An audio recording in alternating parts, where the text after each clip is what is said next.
wow. And is that all properties or single family homes? Those are all single family homes. Okay. So with our single family, and I'm doing over the last, let's see.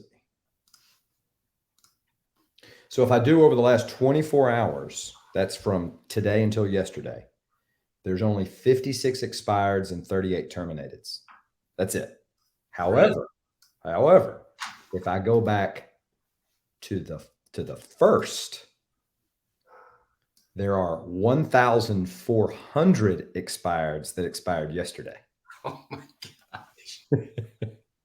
I mean, our market, dude, our market is huge. I mean, it literally encompasses 9 counties. So our market is monstrous. But 1,400 expireds. That's pretty good. Yeah. That's Not bad. That's single family. If I look at all properties, You think 30, there's 10 in there that are ready to list with you? huh? Think there's 10 in there that are ready to list with you? Damn right.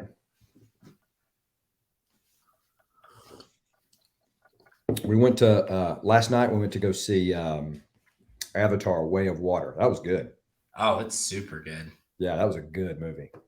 We enjoyed the heck out of that.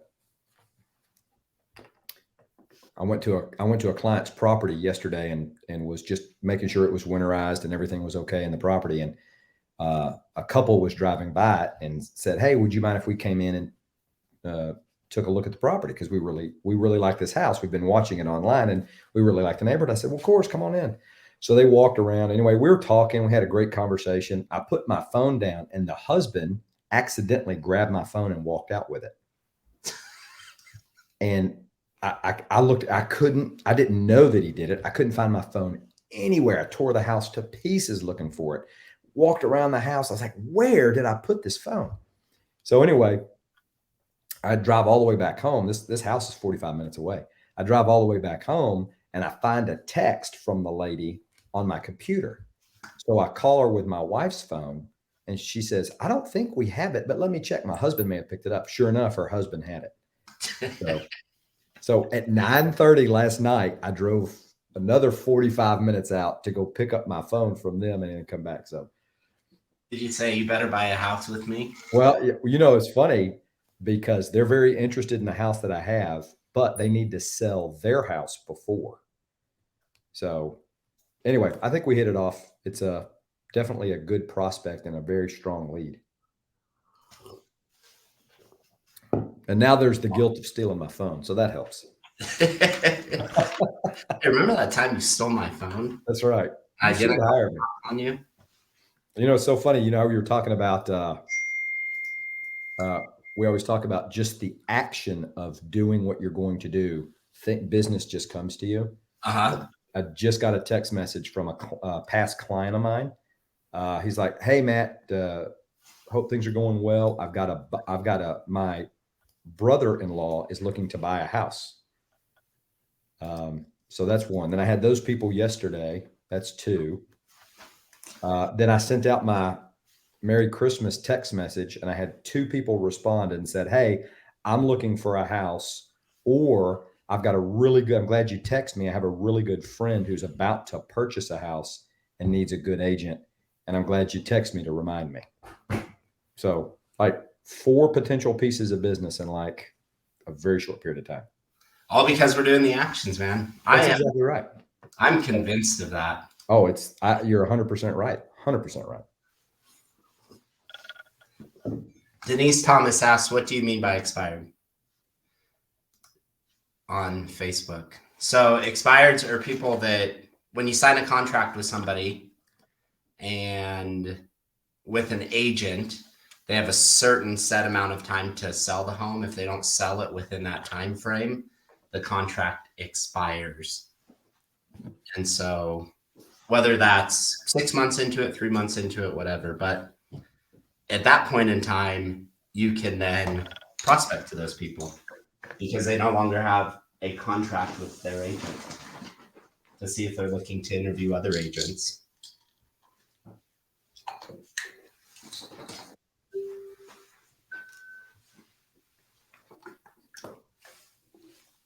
Does y'all's MLS, Kent, do y'all do terminated as well, or is it just expired?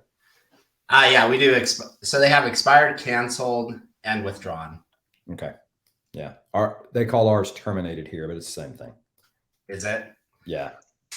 With the they call the canceleds terminated. They here in our MLS, they call the cancels terminated. So if you cancel your contract for anything other than it went under contract and actually sold, that's a terminated property. Okay. Withdrawn. Do you guys call withdrawn or no? They call it. They don't call it withdrawn. What do they call it now? They've changed the name of it just recently. Here, I'll tell you. I think it's temporarily off market. Oh, active. No, they still have withdrawn. So they changed it to active no show. It used to just be active or withdrawn. Yeah. Which means sometimes you were still under contract. Most of the time you still were. Right. Yeah, that's with us. But they added a new one for active no show. That way it's like, hey, we're still under contract. We're just not showing. Right. Yeah, that's with us. And I don't know about active no show. If we have that would be a new addition. But withdrawn is for us. I don't typically prospect withdrawn simply because 80% of the time or more they're still under contract. There's a repair being done, or the house is being painted, or something's going on, and they're typically coming back to market. So. Yep, I found that true as well. I mean, there's still a decent lead source to call. Right. But when they tell you, hey, we have an agent, we're coming back to market, 90% of the time, they really mean that. I mean, they truly do, because they're still under contract. And not only that, it's dangerous, especially if the agent catches wind of it.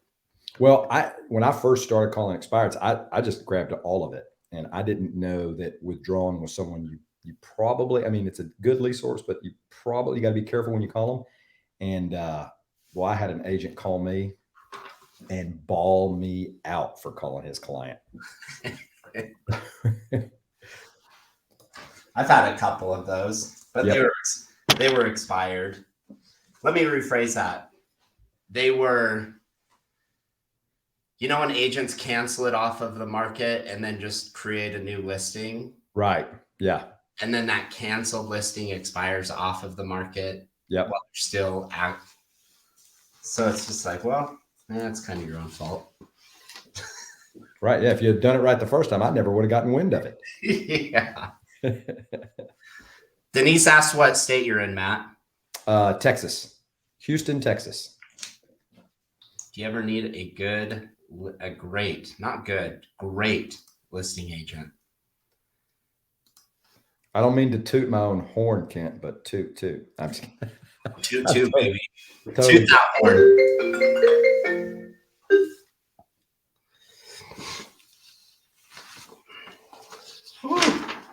All right. You ready to get on it? I'm ready. All right. I ate way too much junk food, Oh, me too, man. Yesterday, it was like last day. Matt and I are doing 75 hard. So I was like, last day for 75 days. I went to bed. I went to bed food drunk last night. I was like, I've got to stop doing this. Is terrible. See, my wife made orange rolls, and because she did that, it was like I ate like 20 of them. What's an orange roll? What is that? It's like a cinnamon roll, but oranges. They're super good. I'll send you the recipe. Oh my gosh, that sounds wonderful. Bad acid reflux though. So I went to sleep at like 6:30, passed out on the couch. 6:30, woke up at 9, was wide awake. Yep. And then had to take melatonin to go back to sleep. So this morning was like, oh. It was rough, huh? I know melatonin's supposed to wear off, but I don't take sleep. I don't need help going to sleep ever. So when I take anything that helps me go to sleep, I feel the effects for like 2 days. Well, every once in a while, I'll have to take a Benadryl or something to help me go to bed. That diphenhydramine that's in the Benadryl it knocks me out. But even if I get 8 hours of sleep, I still feel groggy until about lunchtime the next day. So I am very hesitant to take anything, any sleep aids or anything like that, because it just has, they say it wears off after a certain period of time, but it just really has a long lingering effect for me. And it makes for a miserable first part of the day. I'm sure.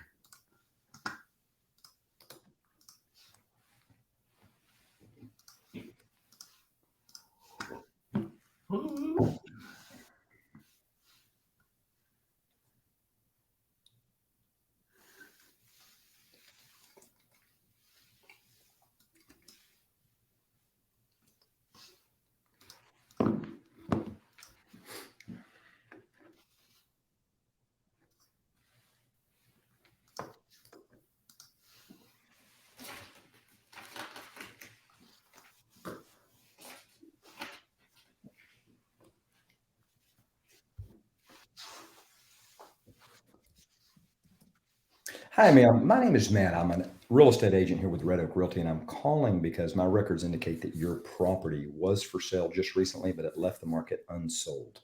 Is that correct? Okay.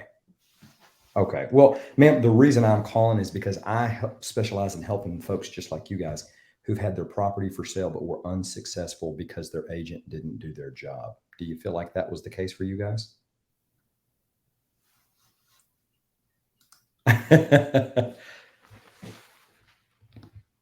Oh, I understand. Yeah.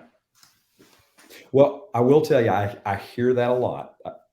I do, and I understand that you want to protect your agent. I'm sure that agent of yours worked hard and did all they could. But I will tell you, properties literally are closing right now every single day of the week, even with the market shifting the way that it is. And I think it a lot of times it takes a second perspective to make sure that you can get your property sold. You know, what we do is, or what I do specifically, is we work differently than a lot of other agents, and it guarantees you a few things. Number one, if you hire us, two things are going to happen. One, we're going to get your house sold this time, and then two, you're going to end up with way more money bottom line than you could get any other way. Would you say that that's what you're looking for ultimately? Okay. Well, what I would like to do is just schedule a time to come in and meet with you. Just do a quick walk around the property, show you exactly what we would do, and lay out a plan specific to getting your home sold or getting it back on the market and then ultimately getting it sold for you and doing so in a reasonable time. Because I noticed your property was on the market for a long time. Is that correct? Okay. You didn't. Okay. How many showings would you say you had? Can you remember about how many?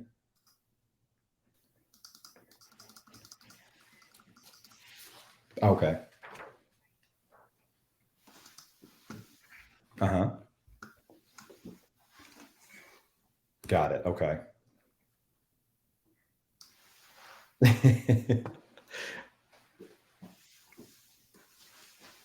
Yep. Right. Yeah. No, absolutely. That's the way it's supposed to be.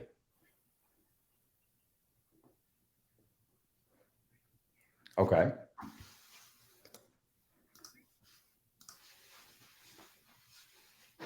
So our main office is in the Cypress area, but we work all around the area. So we work in Hitchcock. We've worked all around your area too. So we know how to sell properties just about everywhere.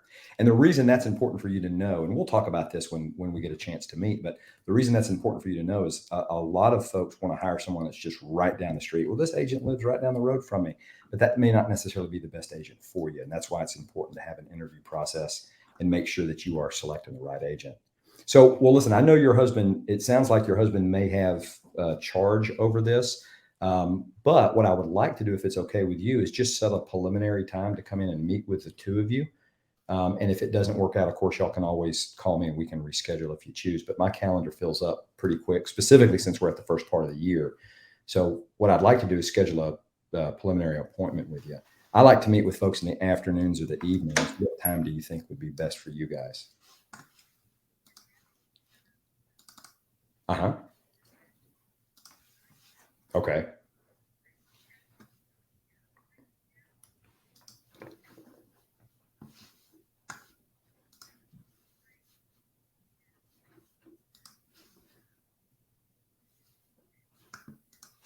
Mhm.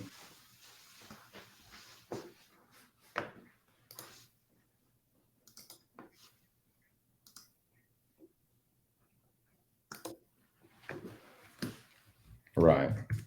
And when you say travelers, do you mean like a do you mean like a VRBO? Is that kind of what you mean, or? Oh, okay. I see. I see what you're saying. Okay.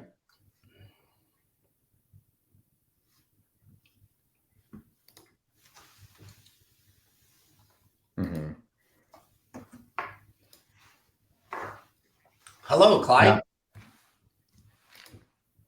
Carl. Oh, I have the wrong number. My apologies, Carl. Hey, have a good one. Bye.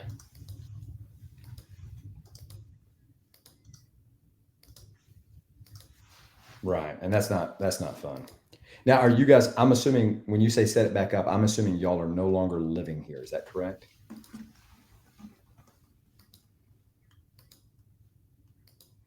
Oh wow. Okay.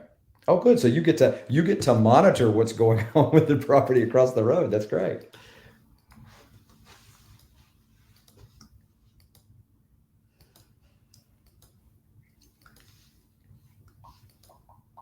No, that's true. And were these people accompanied by agents, or were they just did they just show up?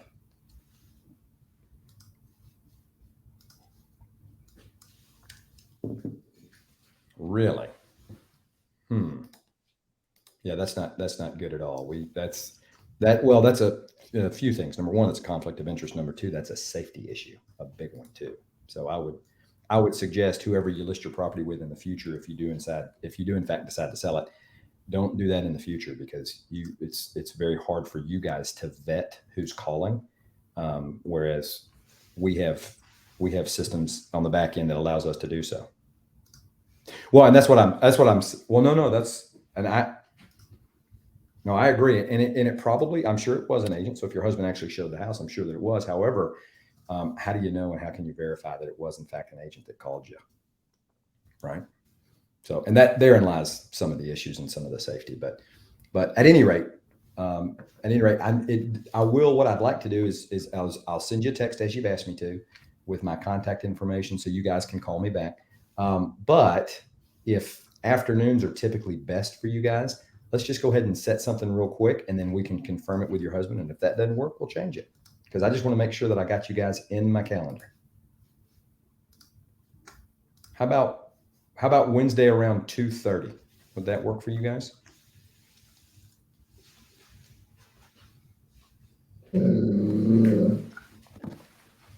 Okay. That is the fourth. Is that right? Okay.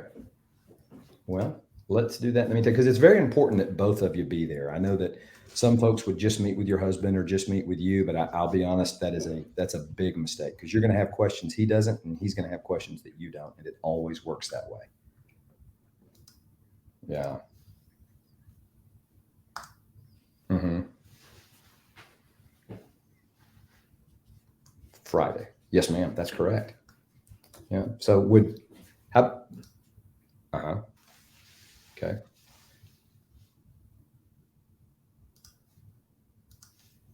Okay. How about would 2:30? Would that time at 2:30 work? Okay. Wonderful. And then I'll go ahead and I'll pencil you in for 2:30, and then I will send you a calendar invite to your email address, so you'll have that. And then when you talk to your husband, I'm going to follow right back up with you either this afternoon or tomorrow morning, and then we can just confirm that appointment. And if we need to move it, we can. That won't be a problem. And then what? And I have your. I'm sorry. Say that again. Oh, okay. Oh, Corby. Hey, Corby Kent over at Summit Realty. How are you today?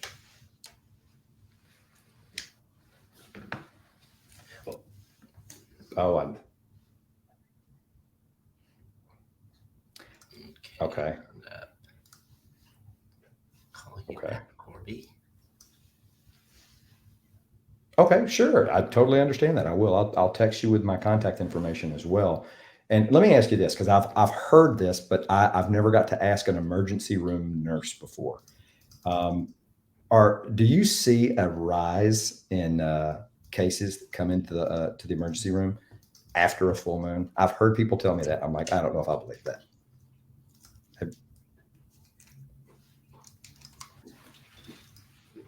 Right?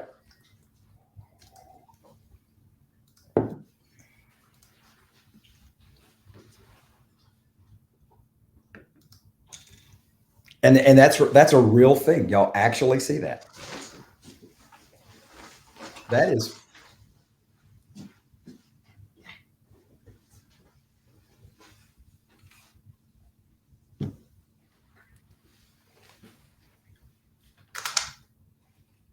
uh-huh.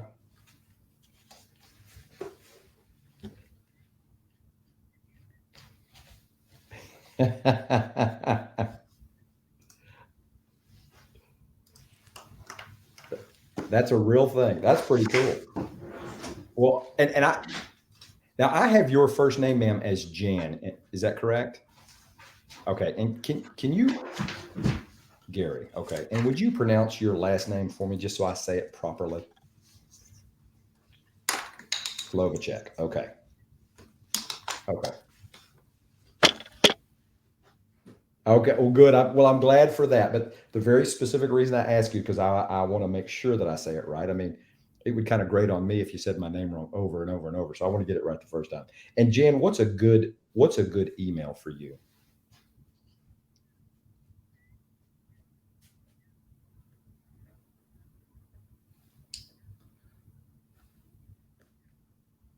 Okay. JSLOVAC@hotmail.com. Okay. Wonderful. And then I'm assuming I'm talking to you on your cell phone. Is that correct? Okay. And now, if you could just bear with me for one more minute, I want to ask you a couple of quick questions so that when we do meet, I can put my best foot forward. Because what I find a lot of times is the information in the MLS and more often than not, is actually incorrect. And so I want to make sure that I've got the right info. So the house you guys are selling is approximately 1,077 square feet, to the best of your knowledge. Is that correct?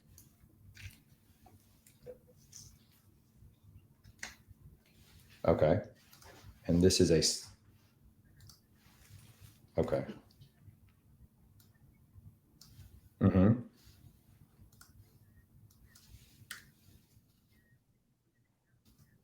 Okay.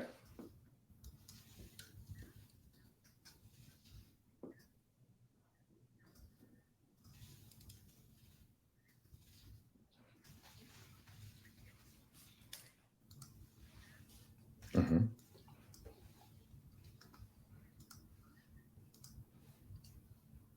I see. Okay. It's good to know. And does this property have gas service, like a gas stovetop? And okay. So gas and electric? Okay.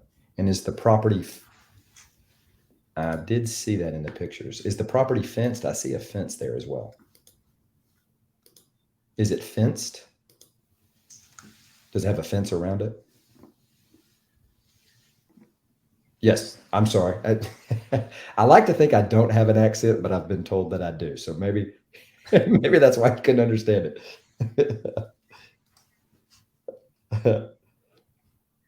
Okay. And a part of that looks pretty new to me. Did y'all just build that? Okay. And any additional upgrades that you guys have done to the property over the last 3 to 5 years? Like new AC, new roof, repainted the outside, anything like that? And you don't have to go into deep detail, just maybe some of the highlights. And then when we do meet, Jan, I'll dig deep into that kind of stuff, because those are things we're going to let potential buyers know for sure.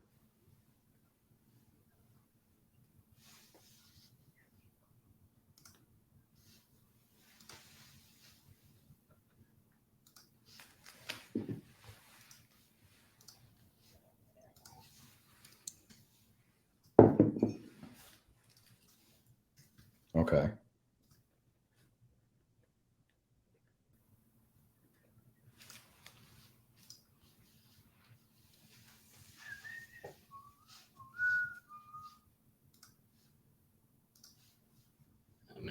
switch my number. I Mhm. am not getting any answers.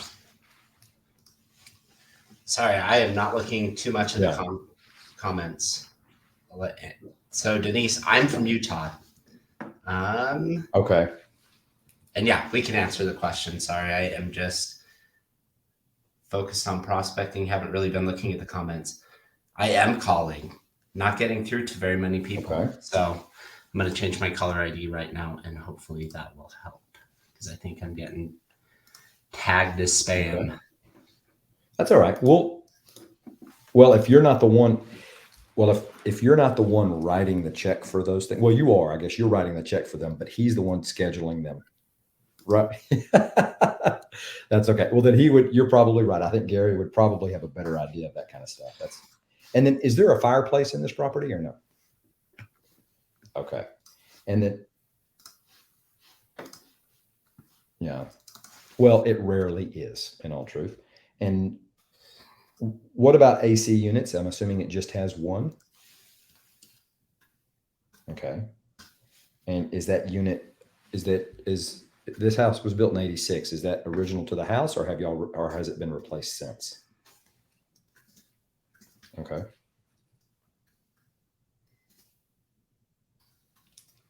Okay. Okay. And we'll figure that out. Now, let me ask you this. This is going to sound like a silly question, but it is a very serious one. Okay. So if you were to win $1 million, in other words, I said, Jan, I'm going to pay you $1 million if you can tell me what a reasonable buyer would pay in today's market for your house. You're going to win $1 million if you get that right. What would you say a reasonable buyer would pay today for your house?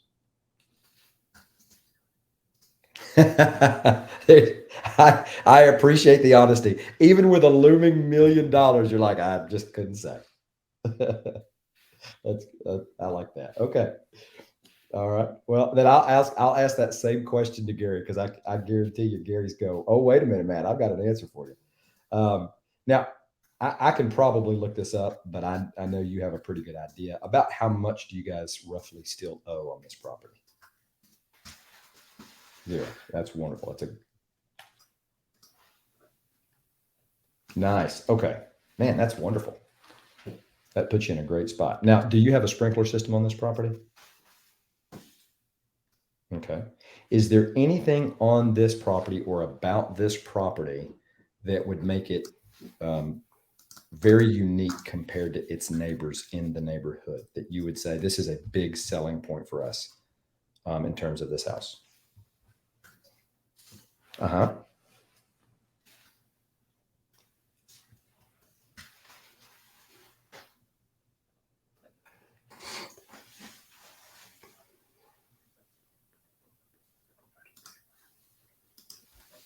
Okay.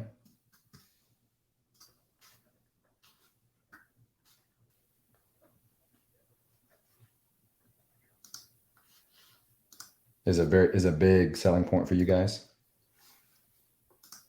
And you guys, and that canal front that y'all have, I know the canal's pretty big, so you guys have folks that live up and down the canal. Would you say it's pretty unique to have that canal access the way you have it?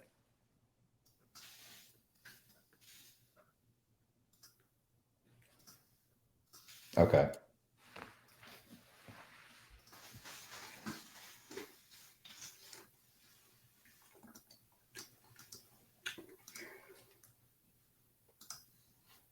Mm-hmm. Sure. Right. Well, I mean, when you live on the water, you want to be on the water. That's the best way to do it. And now, does y'all's neighborhood, does it have an HOA? Very nice. Wonderful. So y'all have waterfront, a lot of land, and you're unrestricted. Those are some very big selling points to me. And then what about a survey? Do you happen to know if you have a survey on the property? It's the map that gives the outline of the property and where it sits in conjunction to the borders. Do you have anything like that? Okay. All right. Okay. All right. And then are y'all part of a mud district of any kind, or do you get city water, city sewer?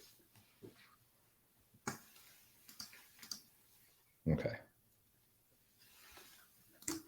And pardon my silence. I'm just taking notes here. Oh, good. Well, then that means you're not part of one. A mud district is municipal utility district, and there are mud districts all around you. The problem with mud districts is they are a taxing authority, so they get to tax you more for the water. They get to tax you more for your trash. They tax you more for your sewer. So, a big selling point for homes is, hey, we are not a member of a mud district because that's an additional tax you don't have to pay to us. So, which is really nice. Yeah.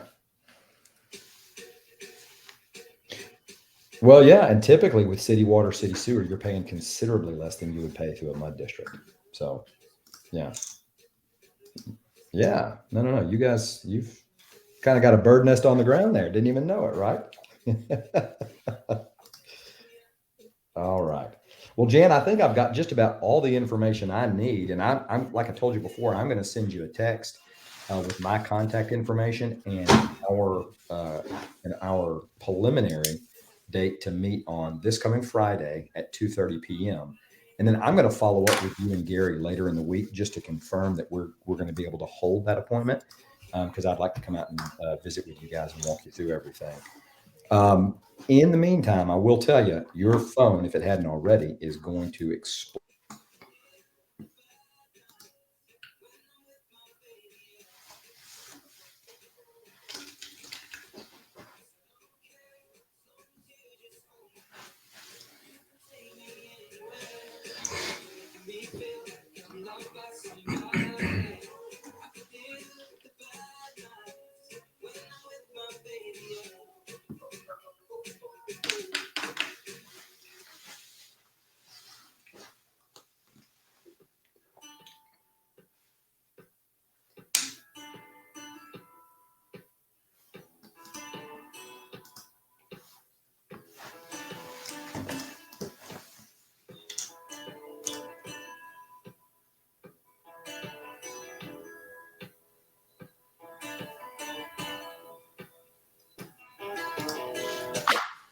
First call? First call. I'm still waiting for my first pickup. Really? Yeah. Well, I take that back. I've had one. Hung up immediately. As is life. I remember it was not too long ago. You had like 2 appointments set, and I was like, no one's even answering my phone. How's he doing it?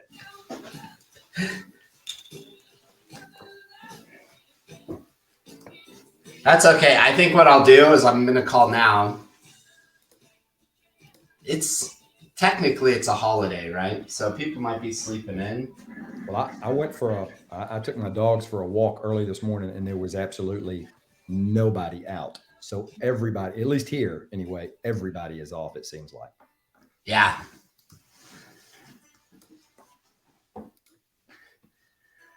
Can you see, Matt, the comments that are coming in? I cannot. Okay. So Denise You know what? I asked. take that back. I had it on private chat. When I clicked on comments, all these ones popped up. Oh, there you go. So Denise is asking you a few questions on here. Good job, though. Thank you. Always feels good to get that first one out of the way. Oh, I know it. And you decide, let's do this.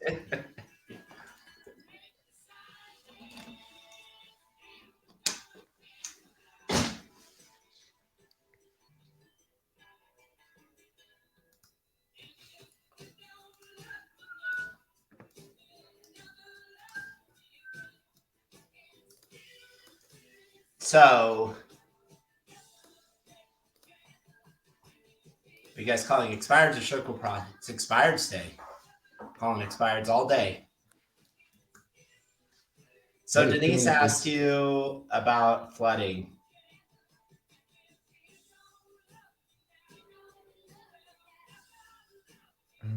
Denise Thomas, what state are you in, Matt? I'm in Texas. Gotcha. What do you mean by expired? We already talked about that.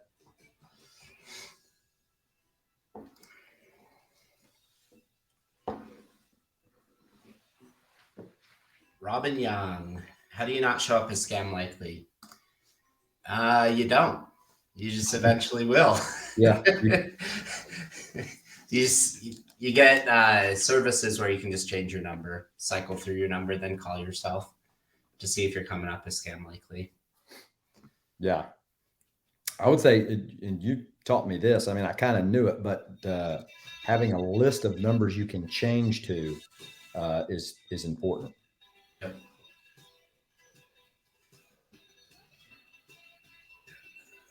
The Facebook user, did you answer that question? Are you guys calling expires or circle prospecting? Expireds, if you hadn't already answered that one. I think you did. Yeah. Yep.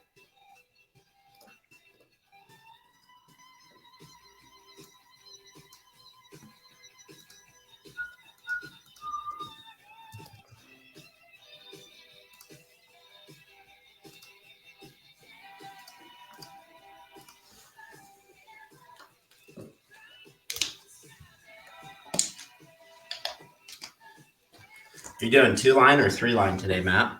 3. Yeah, maybe it's time to turn up the heat. Hello, Henry. Hey, Henry Kent at Summit Realty. I was calling because my records indicate that your house was on the market for sale and left the market unsold. Is that true? It is. Well, the reason I was calling you is because I specialize in helping people who've had their house for sale, but were unsuccessful, usually because their agent didn't do their job. Do you feel like that was the case for you? No. So it was the market.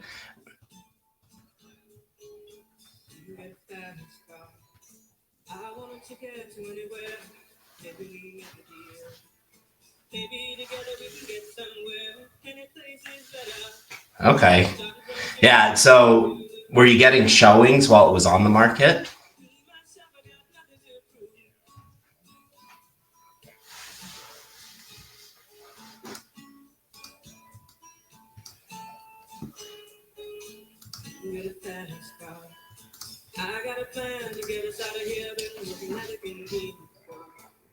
Because it backs up to the cemetery.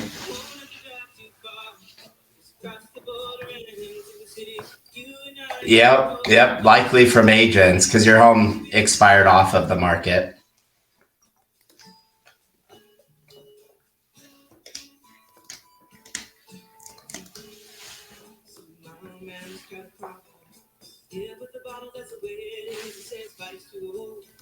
Mm-hmm. Would you be open to a second opinion?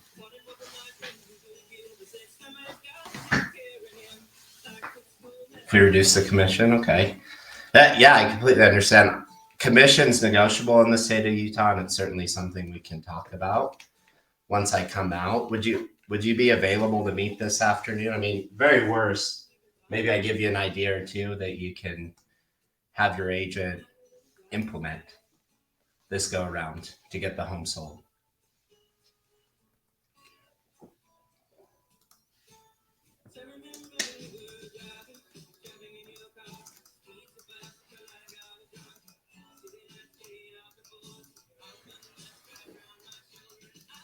Mm-hmm.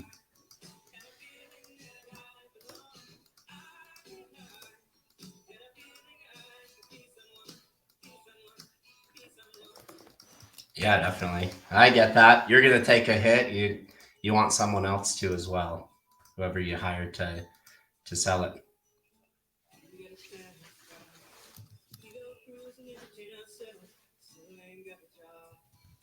Yep.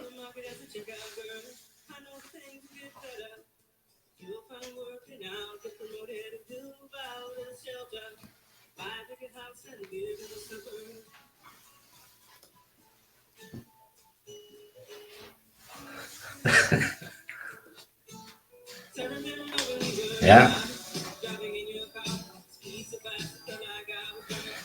No, I think it's great. I live in Springville. Do you know Jake Copeland? Yeah.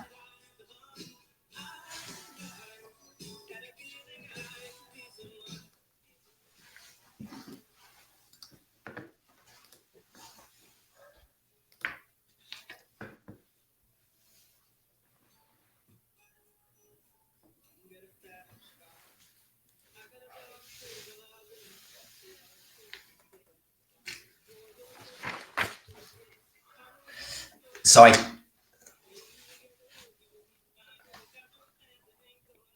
okay. Well, would you have time?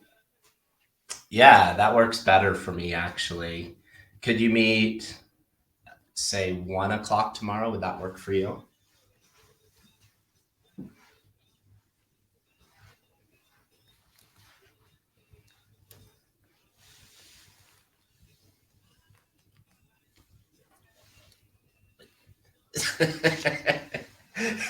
Hey, it's your day off. I get it.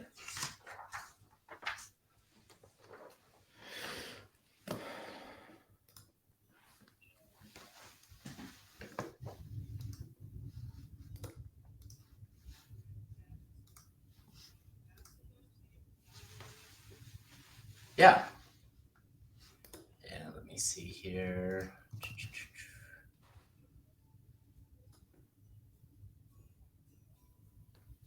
Okay. Yeah, certainly. So I have, if we did it an hour earlier, would that work at noon? Okay, perfect. So I'll pencil you in for noon. Where are you headed to once it does sell? I know you said you were getting divorced. Is that the whole reason for the sale? Okay. Do you already have another house picked out that you're moving into?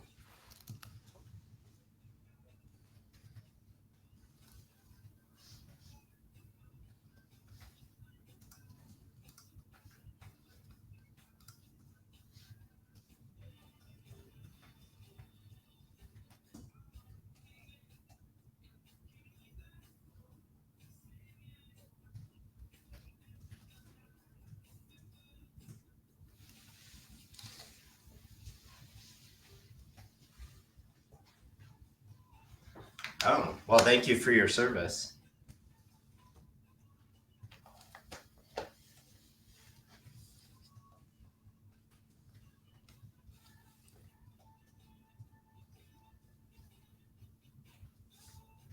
In Springville.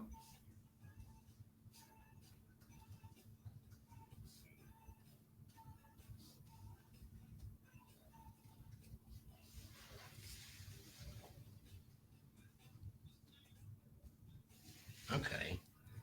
And you said you work right by the Walmart here in Springville. Where do you work?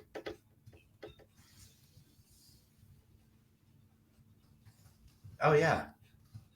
Yeah, I know exactly where that is.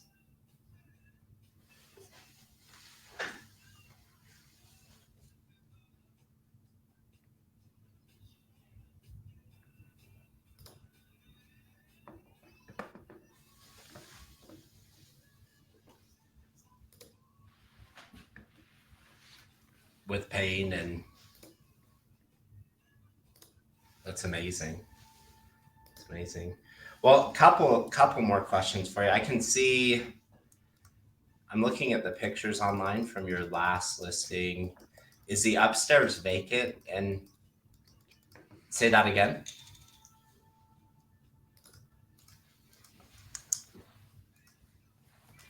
Yeah. Yeah, it shows all the pictures.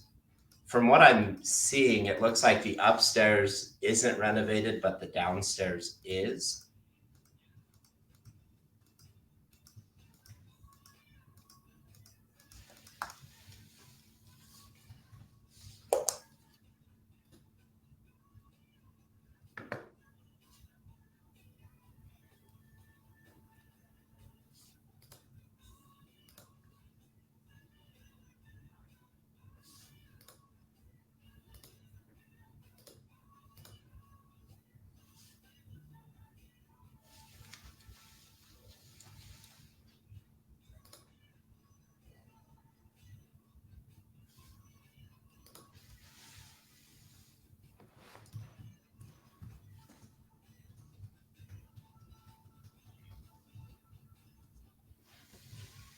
Oh, okay.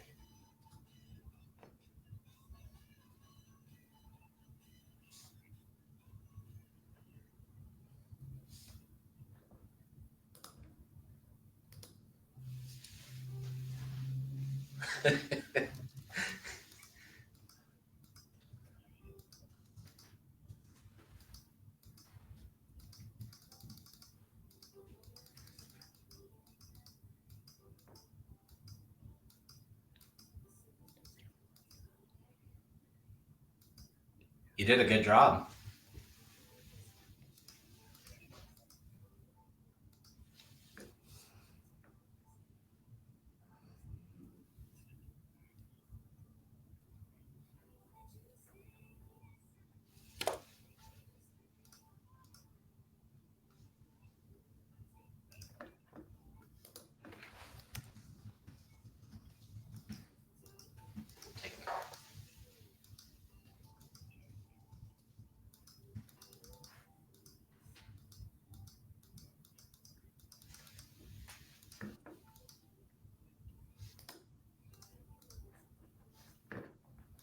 Well, you've got a lot going for it, and honestly, I don't know that you need to drop your price to 410 just from what you have here. Whoever picks it up at that price.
Yep.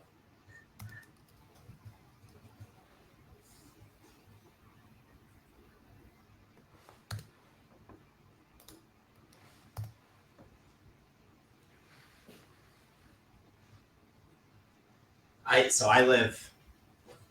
live in the Camelot subdivision, so there's the roundabout at the end of the street where Walmart is, and then there's the homes on the left side. So I live right there, and yeah, at first it was like, oh, the train, and we're pretty far away from it, relative, but I mean, you still hear it, but eventually you're just like, it's background noise. It is what it is.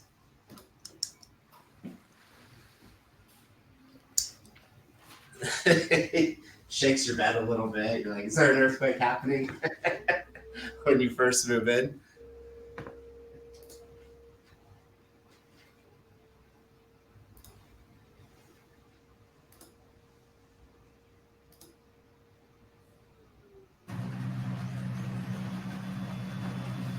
I love it.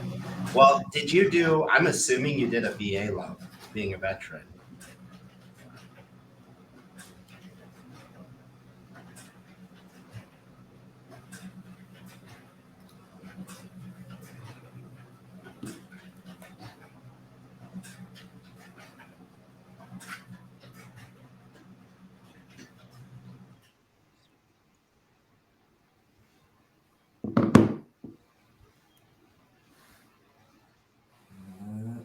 Yeah, it is assumable. VA, FHA, so that would be a good option as well, instead of doing a rate buy down.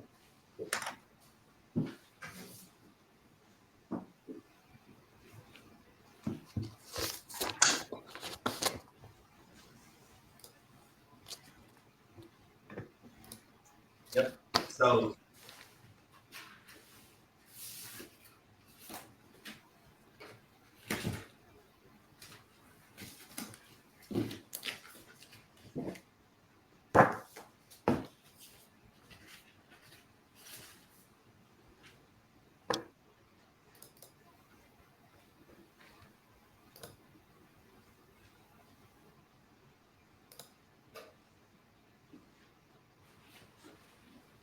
Yeah, I think if it were me, that's the road that I would go down, because in all honesty, people don't really care about price. They care about the payment of the home.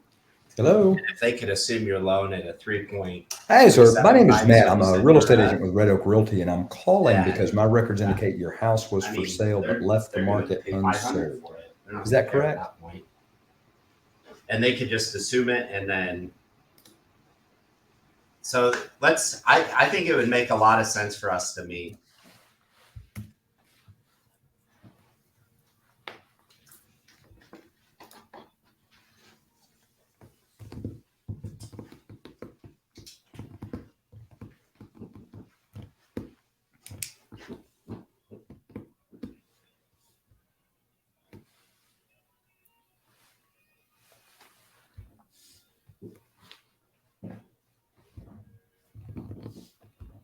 Oh wow, okay.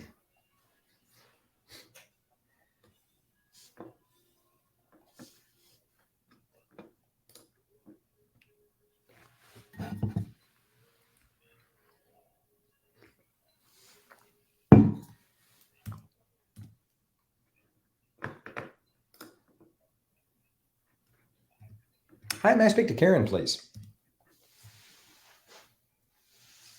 Hello. Well, I answered the phone in the wrong wow. way. But don't ever do that. That's a huge benefit, massive benefit.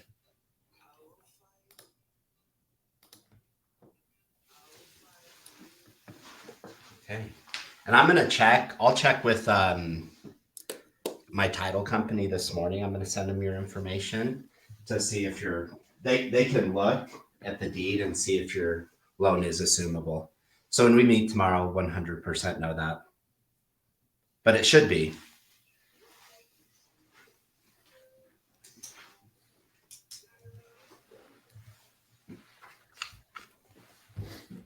Okay, with Cottonwood. Perfect. You know, I may have the wrong number. Yes, ma'am. I may have the wrong number here, but I was looking for the owner of 25590 FM Oh yeah, 90. yeah. We do quite a Is bit of this your closings property? with them. They're great.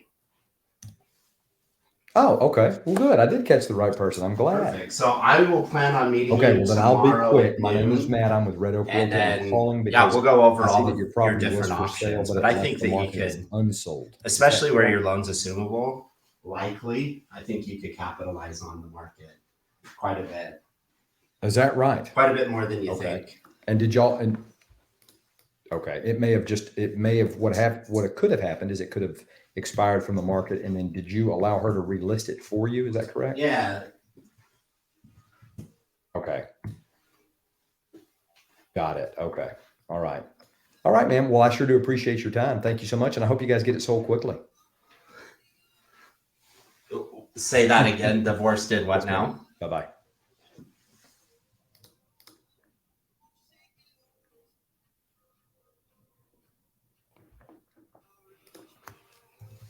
Yeah, they wipe you out, certainly.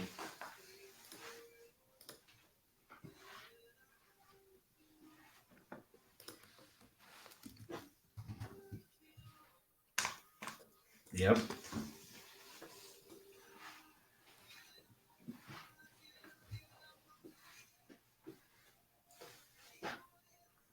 Certainly. Well, we'll go over a couple of things. We'll go over a plan that's gonna make sure that you get sold. It's a pretty proactive plan. So all real estate agents aren't created equal. There's passive marketing and there's more proactive marketing, like making phone calls every day.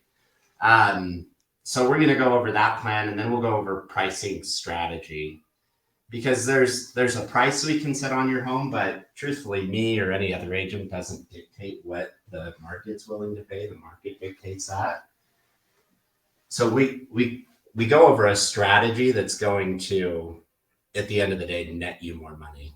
Make sure that you're taking as much with you as you possibly Hi, can. ma'am. My name is Matt. I'm a real estate agent with Red Oak Realty, and I'm calling because my records indicate that your property was for Yeah. sale but left the market as unsold. Is that correct? Did y'all? And that's what I was calling for. Did y'all had it on the market, but it left the market as unsold? Is that correct?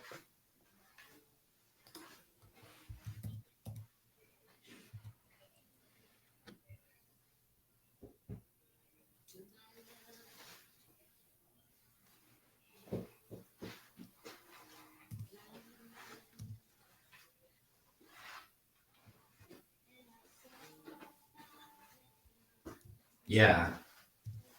Hi, sir. My name is Matt. I'm with Red Oak Realty, and I'm calling because my records indicate your property was for sale but left the market unsold. Is that correct? Okay. And the property 813 Dawn Redwood Court, that's not your property, is that right? Okay. Well, I apologize then. I've called the wrong number. Thank you for your time. Yeah, I don't know that there's a way to do that because at the end of the day, I'm assuming in the divorce decree, it's any proceeds will be split equally.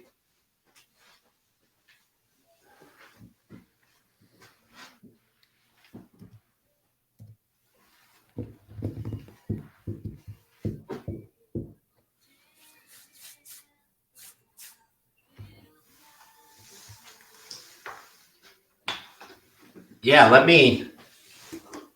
I'm glad you told me that because I'll dig into it a little bit deeper. As of now, I don't know of anything, but doesn't mean that there isn't a way.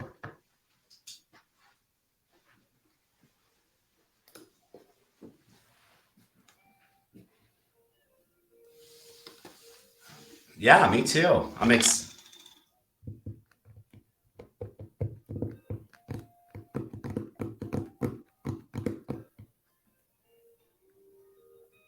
Hello? Yes, ma'am. I was calling because my records indicate I'm not collecting any bills. Palmyra Circle was for sale, but it left the market as unsold. Is that correct? Too funny.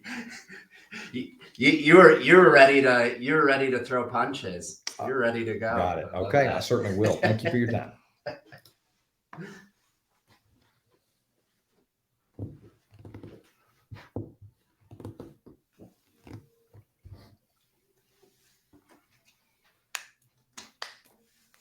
Yep.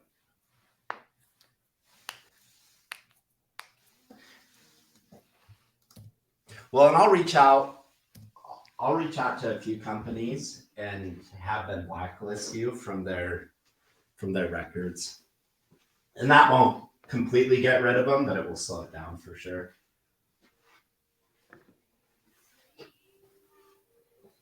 Yeah. Yeah, so my name's Kent Brown. And let me give you my cell phone. I'm calling you from my office line. Actually, do you text on this phone? I'll shoot you a text with my business card. Hi, my name is Matt. And then you have everything in there. Even my ugly face you'll have in there. I'm sorry, I was calling about your property on Black Street. Is that not your property? That way it won't be as surprising when you see me tomorrow. I've got a voice for radio, or a face for radio. How about that?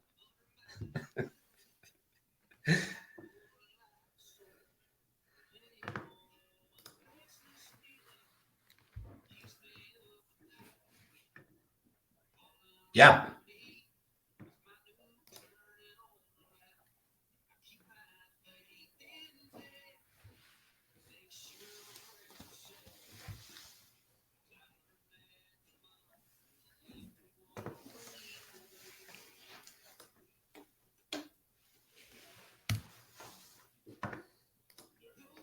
Yeah, I'd love to hear about it. I'm excited to meet with you. I'm really excited to meet with you. Do you know? So I was asking you earlier. Do you know Jake Copeland? Yeah. No. No. So he's one of my neighbors, but they own Springville Meats, the Copelands. Uh-huh. Yeah.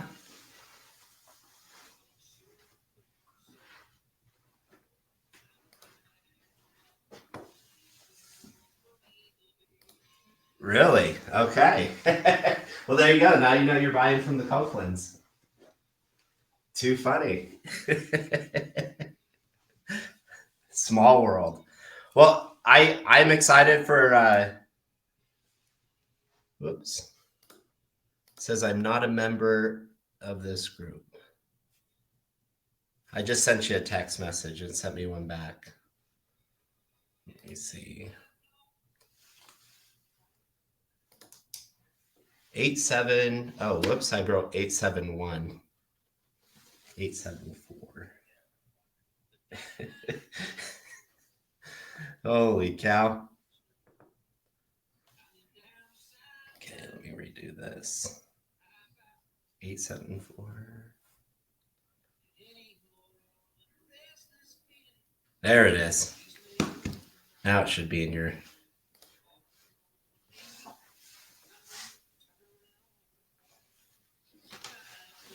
Hello?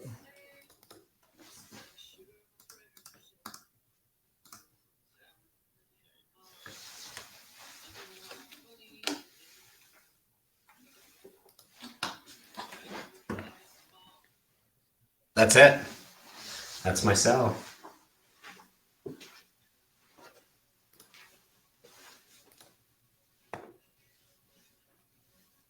Hi, my name is Matt. I'm a real estate agent.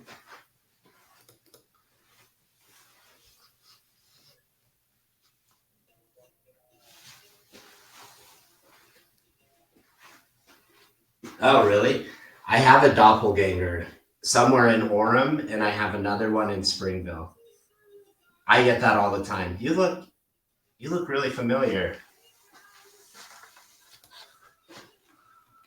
Okay.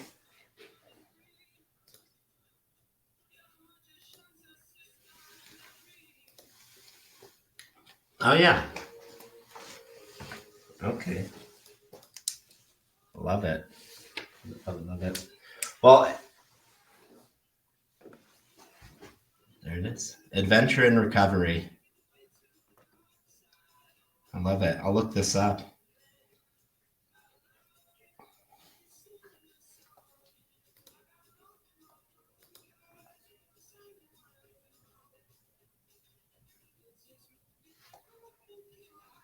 Is that you standing on top of that peak? They're not the peak, but.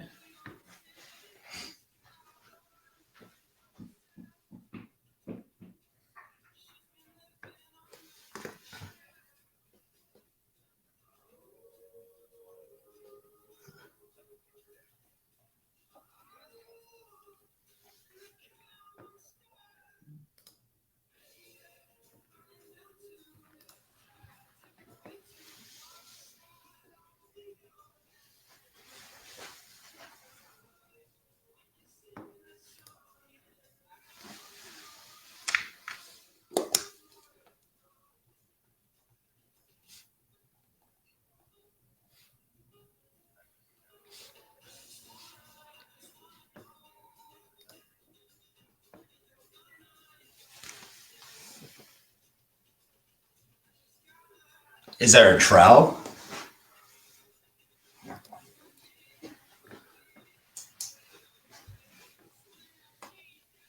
Okay.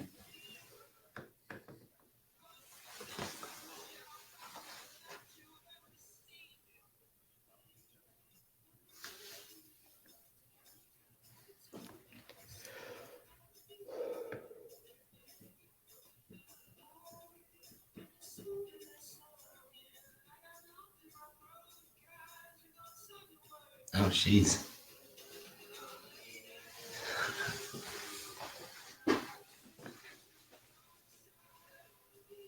Hello, sir. My name is Matt. I'm a real estate agent with Red Oak Realty, and I'm calling because my records.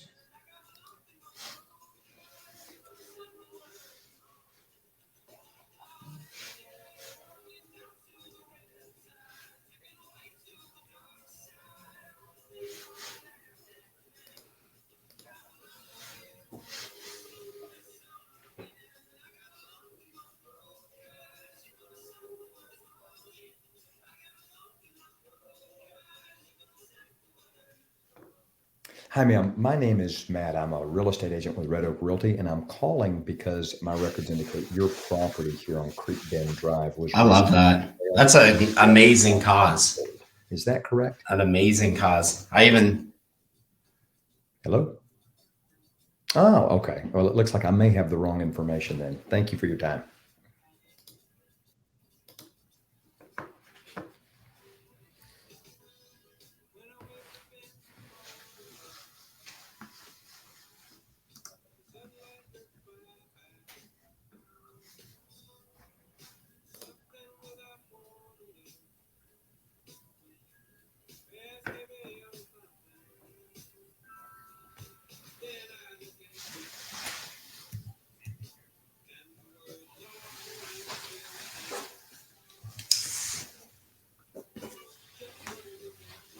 That's pretty incredible. You're a pretty incredible person. Matt, I'm a real estate agent. I like to meet people like you. Even if we don't work together, I'm happy we're going to meet. And we live in the same area. Is that correct?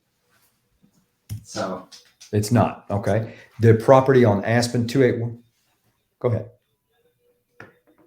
28126 Aspen Horizon Drive. Perfect timing. 10 other calls you'd ignored, and then me. Fate. Spring, Texas.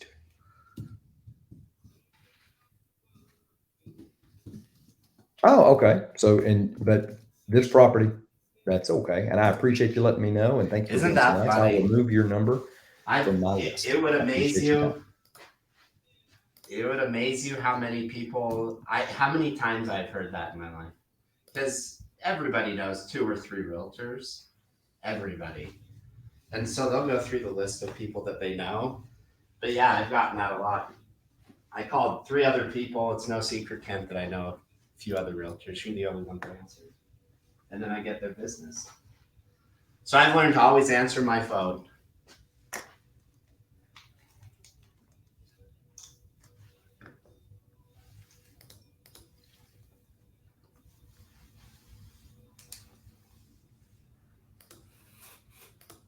Oh, absolutely.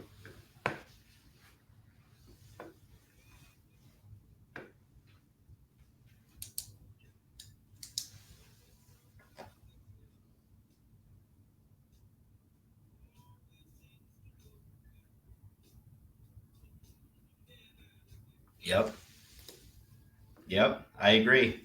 And sometimes that happens.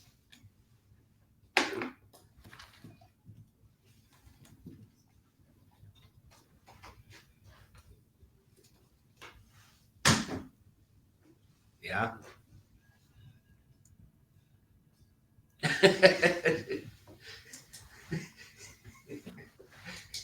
You're easy to please.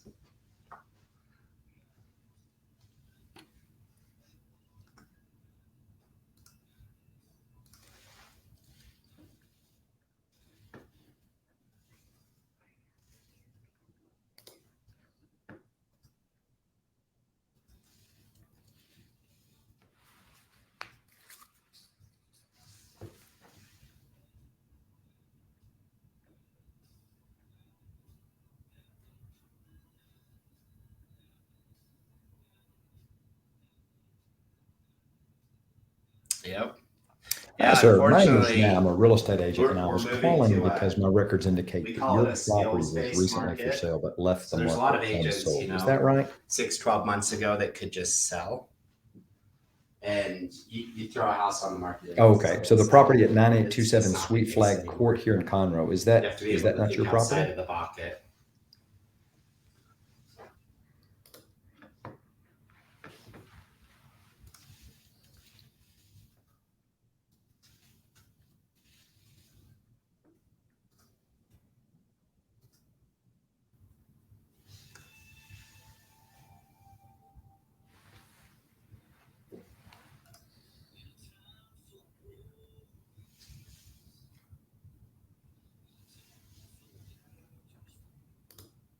Yep. Yeah, it's very true.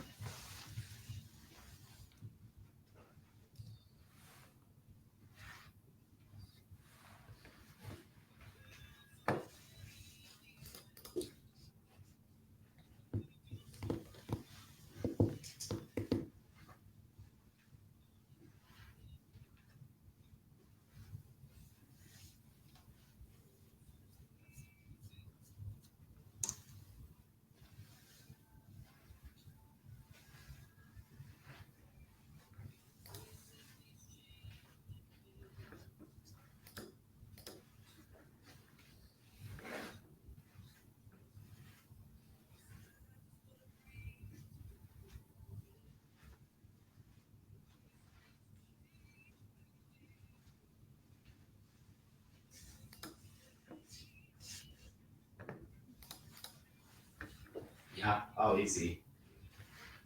Yep. Well,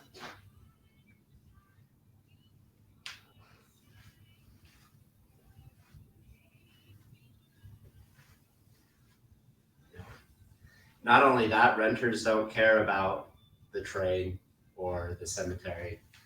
So I think whoever we sell it to, we really need to push that narrative of live in the bottom half, finish the top.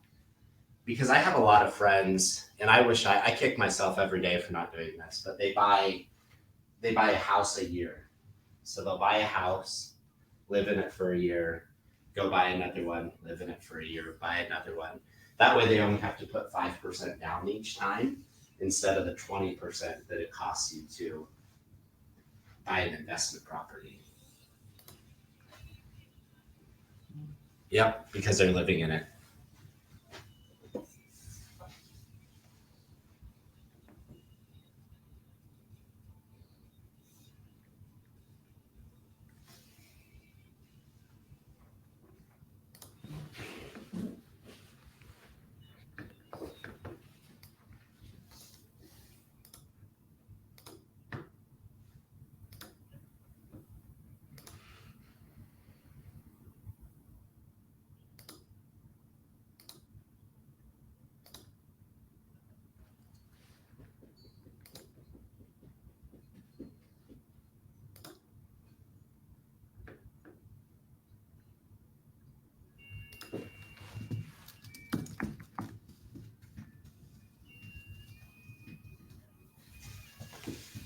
Well, never too late to start. Yeah, there is. There is. That's right. We're going to 100. I love it. I love the outlook. That's it. I love it. Well, we'll make you super happy. We'll get your house sold, and I don't really like to just oh, we helped you get your house sold. We want to make you a good client for life. That's what it's all about. Is yeah.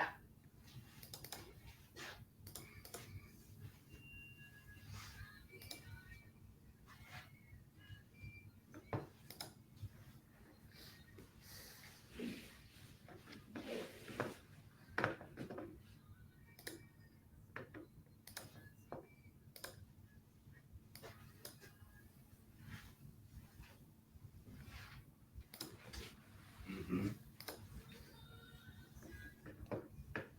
Yep.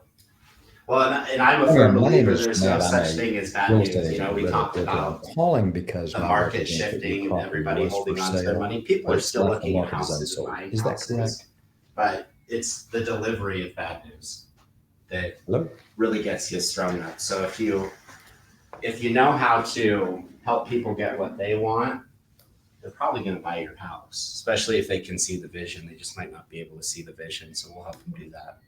Certainly.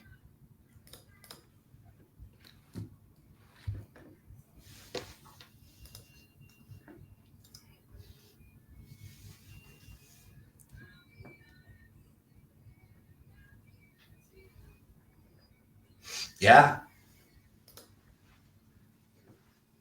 Yep. Well, and it's an emotional thing. You figured that out over the last couple of months. It's an emotional thing selling a house. It's like probably the least fun thing to do ever.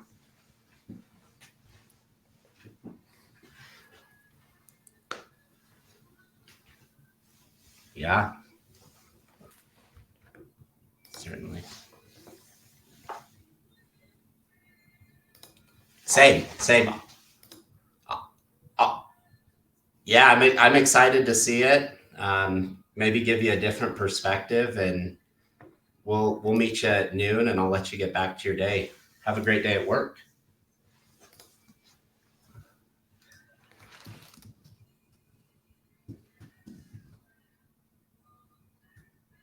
I love it. Well, maybe I'll come in. You work till 7 tonight. I'm gonna come in. If nobody's in there, if someone's in there, I won't bug you. But if nobody's in there, I'll drop off a packet of information so you can just see what we do and what we're all about before we come Hello? out. Is that okay? Love it.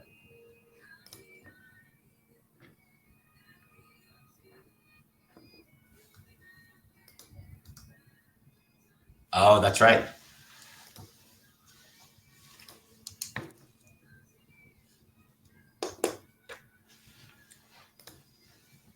Perfect.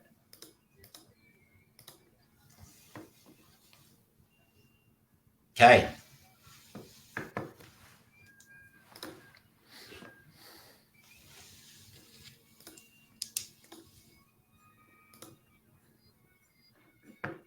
Jacket, coat, or warm blanket?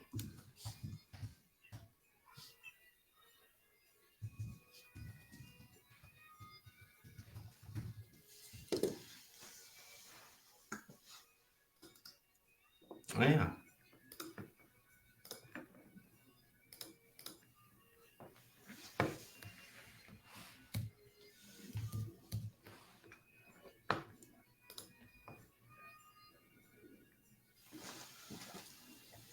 I used to volunteer there quite a bit. So we're going to chase down another rabbit hole and then I'll let you go, I promise. So there's a guy named Sam Durst, and I used to be his caregiver, and we'd go every week. Hello, my name is Matt. Volunteer there. So I know Ken pretty well. I'm calling because I've I don't know noticed if he's the still property there. left the I assume market so. unsold. Is The that cook. correct? Oh, is he? Okay. Is Ken Hello? still the cook there though? Hi, sir. My name is Matt. I'm a realtor with Red Oak Realty Services, and I'm calling because my records indicate that your property was for sale. but Yeah, it's left the I don't market blame as you at all. unsold. Is that true? That's awesome. Well, Okay. The property 607 FM 686 Road here in Dayton, is that not your property?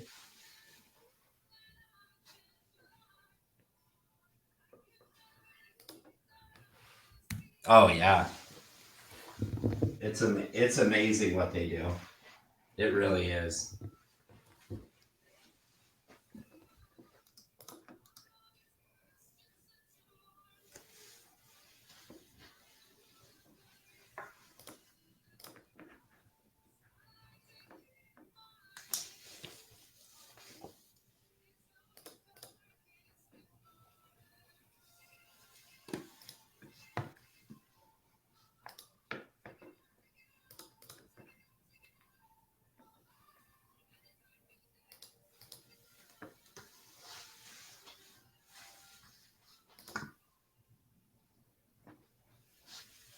Yes, sir. My name is Matt. I'm a real estate agent with Red Oak Realty, and I was calling because my records indicate that your property here was recently Wow. for sale, but left the So market they as really took to unsold. it. Is that correct?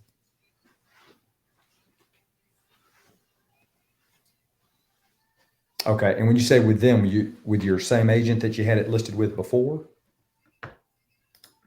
Oh, okay. And are you going to use the same agent to resell that property?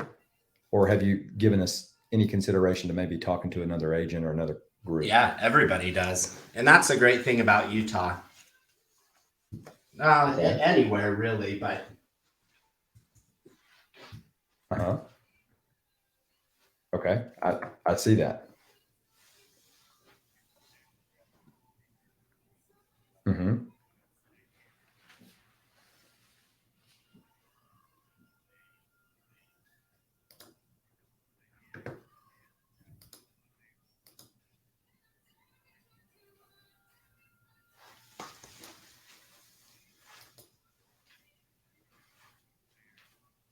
Okay.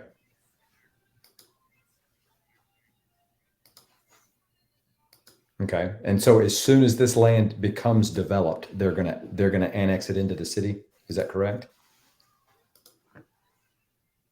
that's amazing. Got it. I see. Okay. That's absolutely amazing. And so when you guys were selling it originally, Well, I will is bring the- a is the jacket, thinking a that warm y'all gonna blanket, sell or it, try a to coat. sell Maybe it and all three. promote it as I'll text my agricultural wife land right now. only, or 'Cause just that was- whoever wanted to buy it, they That's could what either she was doing keep this it or they could convert it today. if they She's like, chose. spring cleaning time. just getting rid of all this stuff for Christmas, old toys, Mhm. etc. I love it. Well, Henry, we'll see you tomorrow at noon, my Okay. friend. It was great chatting with you. Okay. Hey, you too. Hey, absolutely. Thanks for taking my call. Appreciate you, Henry. Bye. Okay. And did your agent have it listed commercially and residentially, or just as a residential? Okay. All right. Well, the reason I'm asking is because I'm only seeing the residential side of it, and it would be a shame. It would be a shame for a property like this to just only be promoted as residential instead of both. Uh huh.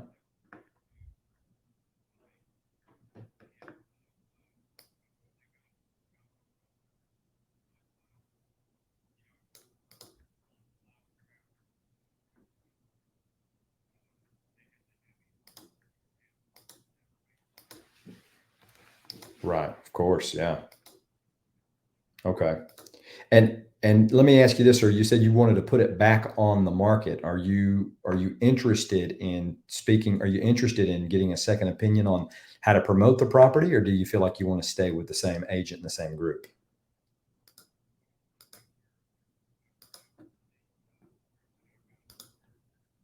Hmm.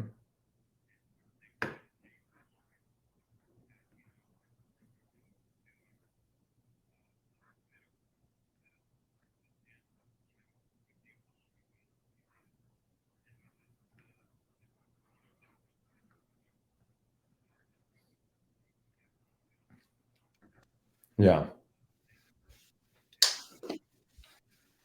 Okay. All right. Well, I can certainly understand that. Yeah. And that's a shame. I hate to hear that happened. What I would Well, it's always important when you feel like someone's doing a great job to trust but verify. And it sounds like your agent and the group that you've hired up to this point has done a good job, or the best that they know how up until this point. Don't you think you owe it to yourself to get a second opinion? And that'll do two things for you. Number one, it'll confirm that they are the right agents for you and keep moving the way that you're moving. Go back to them and let them relist it. And then number two, if you interview with my group and we can show you a better way or maybe a different way, give you a second opinion on how we would list it, how we would promote it, and ultimately get it sold for you, then you could decide to use us or not. Would that make sense to you?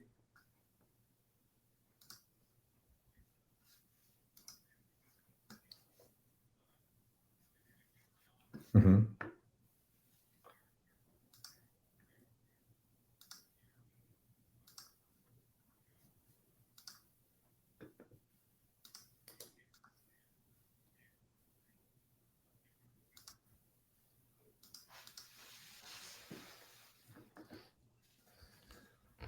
Okay. And that's up from the 600,000 you had it listed at originally. Is that correct?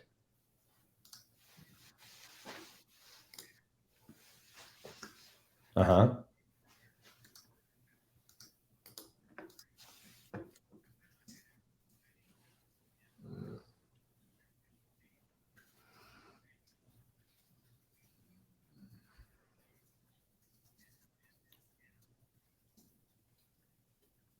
Okay.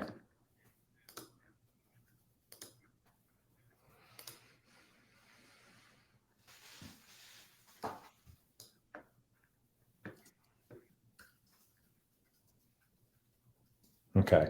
And I do see that it's expired from the market right now. Have you spoken to that group since?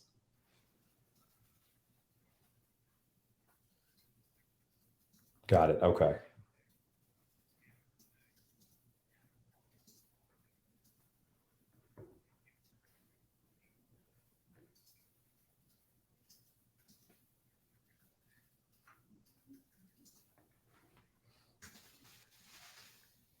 Hmm. And did they have that? Do y'all have a survey listed that on the survey?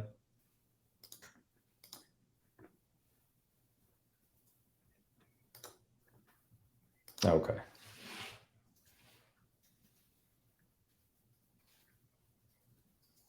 Oh, sure. No, I understand. Now I do see there's a small back corner portion of the property that has not had anything done to it. It's like a grove of a little bit of grass and some dead trees there. Is there a reason for that? Does the pipeline terminate there or? Mm-hmm.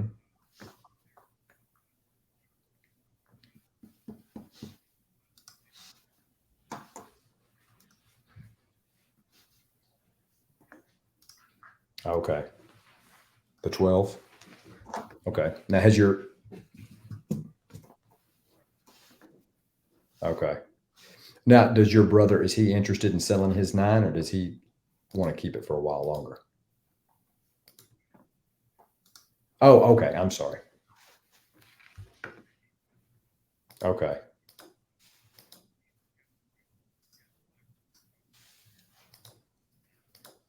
Mm-hmm.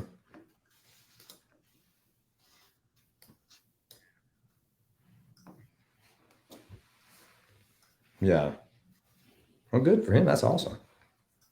Oh, sure. No, I understand. Not if he's got an operating business that's earning an income on it, he's not going to want to. I'm looking at the pictures that are listed currently, and it just shows the raw land here. That's why I was asking the question earlier.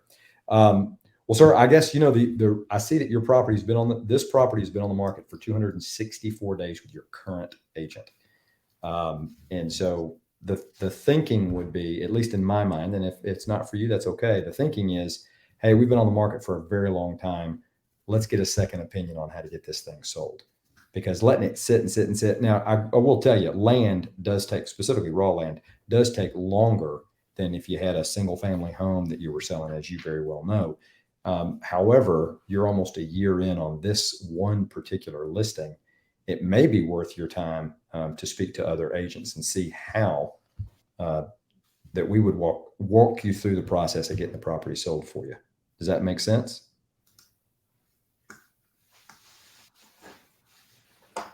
That's okay. All right. Well, hey, and it was good talking to you, and I wish you the very best of luck. I do. If you guys get it back on the market, if I have buyers for it, I will bring them to you, and I wish you the best in getting it sold. All right. Thank you. And y'all have a great new year. Okay. You too. Okay. Bye-bye. Hey, hello. Hello. How you doing? Good. How are you? Doing good. Good. Feel free to come in whenever. Okay, yeah, he's gonna pick up the trash here in a second. Cool. Sounds good. Thanks. Yep. Scared me. Didn't know who that was for a second. I was like, huh. Did you get that appointment? Yes, sir. Boom shakalaka. So first contact, it was funny because he's like, I've had 10 other people call me, leave me a bunch of voicemails. He's like, I was actually going to go listen to the voicemails. I was like, oh, here's another call. So I just answered it, and I'm glad I did. Right. That's the way it works. But he liked that. He liked that smooth timbre of your voice, Kent. That's what it was. He even said that. He's like, you got this radio voice. Yeah, there you go. See, Got the face for it too. it just sets them at ease. I don't know why. I don't want to list my property, but in talking to you, I feel like I should. Matt, I'm almost at a gallon of water today. Are you really? I'm a little less than half. Well, I take that back. That's not true. I'm probably at about 3/5 of a gallon. Oh, no kidding. 3/5. Yeah. Cause so it takes 5 of these to make a gallon. And I'm just about done with the second. See, and I found the easiest way. 3/5. Cause I'm starting on the third. Yeah, easiest way I found is with the small bottles. Yeah, because you can Well, just chug them. And you do it unconsciously. You'll just pick one up, drink one. Right. Well, see what I have is my coffee. I got my coffee cup next to me, and I just love the taste of coffee. So I'm sipping on that, but that does not count. You can drink 6 cups of coffee, 10 cups of coffee. That is not the gallon of water. So I have to consciously go, whoa, put the coffee down, drink some water, dude.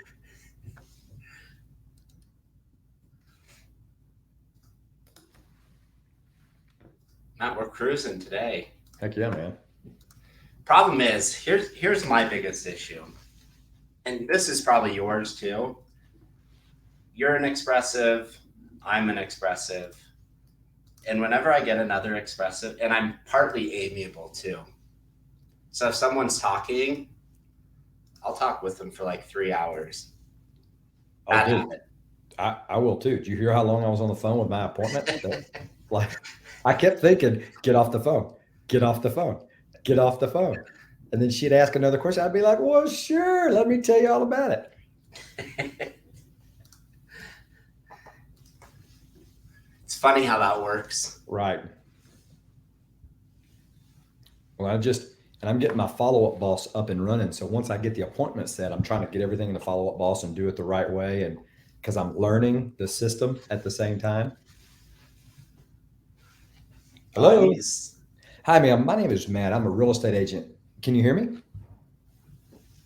Okay, good. My name is Matt. I'm a real estate agent with Red Oak Realty, and I'm calling because my records indicate your property on Mount Zion was for sale, but it's left the market as unsold. Is that correct?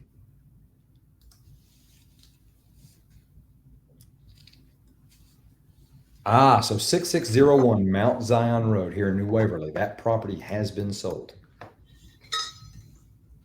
Oh, okay, wonderful. Well, I am glad it did. I don't know why they have it as, it shows it as an expired property. And then I see it also too as an active property. So did it come back onto the market, or was it a separate piece of land?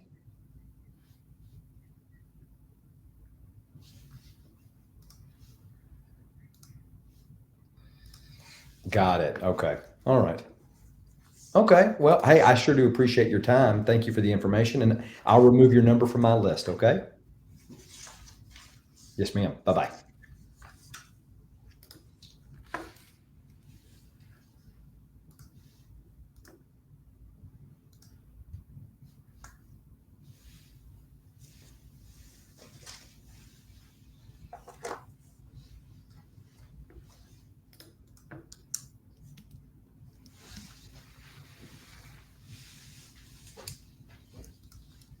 You ever feel like it takes time for you to get warmed up?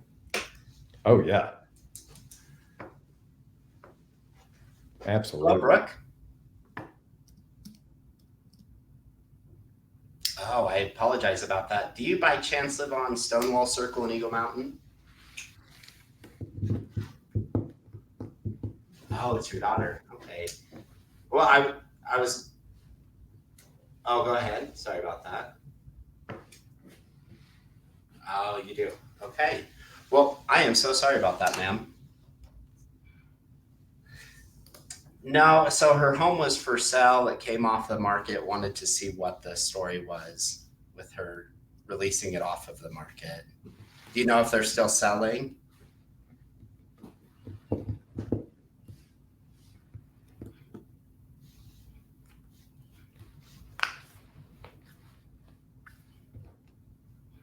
Hey, Curtis. My name is Matt. I am a real estate agent with Red Oak Realty, and I'm calling because my No, records indicate the property on I'm a Lone Star realtor Drive, with Unit a local 138, realtor here. was for sale. So I was but it was mostly being nosy, Is that correct? is all. Did you really? Okay. Well, it looks like because we use a data service that just pulls the numbers that are associated with that property, and it makes sense that we would call you by mistake. So I do apologize, Curtis. It looks like I've gotten the wrong number. So that Lone Star Drive, Unit 138, you said you sold that some years ago? Very exciting. I'm from Idaho. What part are you moving to? Oh, wow. Okay. All right. Well, let me ask you this, Curtis. Do you have any other properties Okay. that you've given Went to consideration school to there. selling here in the near future? Are you ready for frigid cold? Oh, nice. Okay. Well, heck, enjoy the beach, my friend. Well, thank you for your time, sir, and I appreciate you being so kind on the phone. I'll remove your number so we Oh, don't that's call you anymore, right. okay? Ooh. Yes, sir. Bye-bye.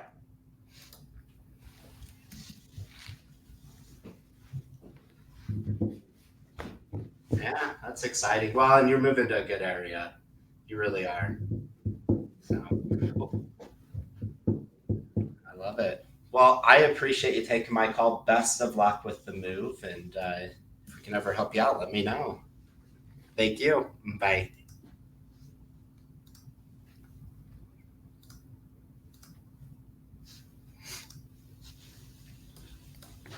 Rexburg, Idaho.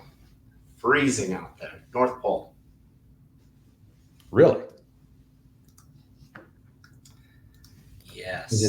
Is it further away from where you guys? Because I would think that whole area would be freezing cold. Or they just had a higher elevation or something. No, not necessarily. Well, I actually don't know that. I would assume not, but they sit in the bowl right by Wyoming. And so it's just like constant cold fronts, wind. The wind is terrible. Yeah, I bet in like the plains of Wyoming, I bet that is miserable when it's cold. Because when the wind whips across that, holy crap. Yes. And it's intense.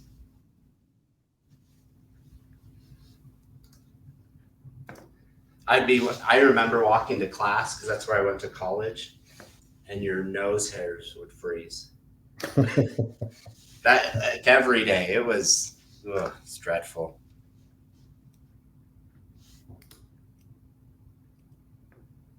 That would be terrible.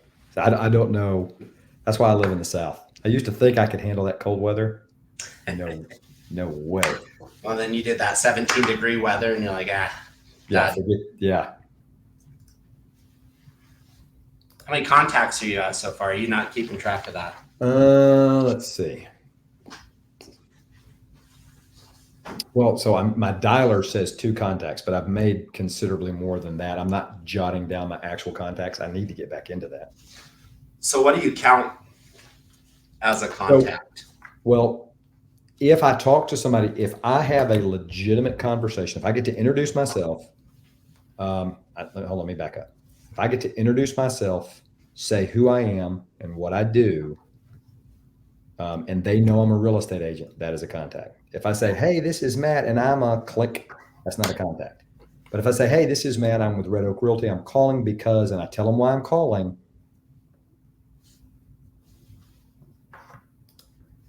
even if they hang up with me after I've said all of that, in my mind, that is considered a contact because I have told them who I am. I told them why I'm calling. And if they say, I'm not interested, then that's still a contact. Yeah. That's the way I calculate it. Yep. So I used to do that. My coach really drove that out of me though. Oh, really? Tell me why. Because I don't mind. So his big thing was you can control in the introduction, like, hey, this is Ken. This is who I'm a real estate agent. So if they know your name, know that you're a real estate agent, contact. Right. And his big thing and his way of thinking was you have to count the wins. Like, and you need to start conditioning yourself as each one of those is a win. Okay. And when you're tracking your numbers, you can keep it. So like in Mike Ferry, you have that numbers tracker. So it will tell you a dollar amount per contact that you make. Yes, no, whatever it is. Right. And that's the way he wanted me to condition myself. So I would have a dollar amount tagged to each no or each hang up, as long as I got that out. Okay. So your contact, so then how would you define that contact? Because mine sounds a considerably more loose than yours is. Yours is a little bit tighter, right? Yes. So mine is, I say who I am, I say what I'm calling for, and if I know that they've heard me, then I've been counting that as a contact. But you're saying all of that is true, but what? What do you add to it? That you have to have a substantive conversation about real estate, or? That's how I used to, yeah. Like they used to have to listen to why I was calling them. And he's like, why? You can't control that. If they hang up, that's essentially them just saying, no, I'm not interested. Right. It's like, okay. So I just switched it up. So your definition of a contact is you call me, you go through your thing, and I say, Kent, I appreciate it, but I'm not gonna sell right now, or no, I'm happy with my agent, or whatever.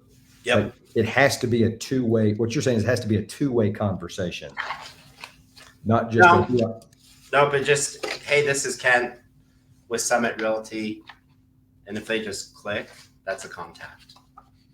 Okay. All right. So if But so, I you have to get that out at least. okay, I see what you're saying now. Now I'm sorry, I was confused. I didn't understand quite how you did that. So yours is a little bit looser than mine is. Okay, so Yeah. that's good. Okay, so now I 'Cause understand it. you do have to count the wins. I think if you're just totally robot mode of I have to have a conversation and it has to be the most amazing conversation ever Right. for me to count it as a contact, Then you you're get not counting your wins. yeah, because there's a lot of days you don't have any of those, Yeah. and then Oops. you get to the end of the week and you go, holy shit, I hadn't talked to anybody. Yep. Yeah, You're that makes exactly sense. right. Well, if that's the case, then my contact rate is considerably higher. I have 2 on my dialer, but if they have multiple numbers, I'll skip past one and let it go to the next. So I'll send this to you. I have a daily log sheet Uh-huh. that I created. So, and it just has check boxes by them. So I just go through and check box. Cool. And so do you have it printed or do you do it on the computer? I have it printed, Yeah. but I have a version of it on the computer. Yeah. I'm going to sit down too. My legs are barking. Did you do your workout this morning? Yeah, I did. My hour and a half inside. Now I need to go and do 45 minutes outside. I think I'm just going to go, thinking about it. It's like, I should just go snowboarding. If you're going to do an hour and a half in the morning and 45 minutes in the evening, you are going to be a friggin' rock star. I'm doing. I'm struggling. Going. Okay, I'm going to get exactly 45. Like 45 minutes and 45 minutes and 1 second. I'm like, I'm done. I don't know. Maybe See, but that. I like the lifting. I lift and then I do the biking or running. So I switch back and forth. Peloton app, best thing ever created. Yeah, I remember you $12 telling a me that. month. It's amazing. And that's what you use to do, like to get your running in and stuff. Yep.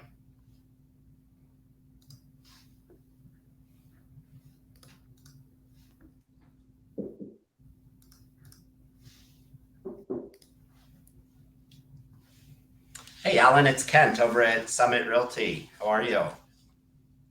Good. You just spoke with a team member of mine, and we had spoken about a month ago, and he said that you never got the market analysis from us, and I do have that right here. So I apologize that you never got it. So the market analysis came in at 667.5 from what we're looking at, and that was based off of comparing it with 5 other properties. Again, this isn't an exact science because I haven't seen the property, but should be pretty close to what you would expect to get out of the home, just based off current market conditions. Now, when we spoke, I know that you were wanting to wait a few months for the property to reset on the multiple listing service. Is that still the case?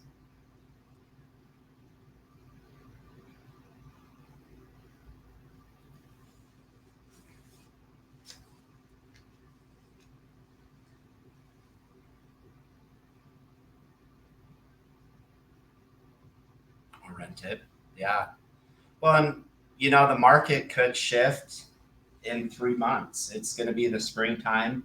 I think a lot of times we're thinking that the market's crashing and the sky is falling, but really when it comes down to it, we're in the winter market and it always slows down. Buyers always do. And in the spring, you're going to see it come back up. You'll see more homes on the market with more competition, but just looking at pictures of your home that you have there on 750 South, I don't know that you're going to have too many issues. So I say we stay in contact. Usually I like to just stay in contact with you once a month. I'll send you out an updated market analysis. That way you can really decide whether or not you want to pursue selling it or renting it out at that time. The worry with renting is, well, again, without seeing the home, but renters can do a lot of damage to the property and they just don't care about it as much as you would. or an owner would. But if you have to do updates, replace the carpet and do updates anyways, might not be a bad route to go and wait for the market to come back up.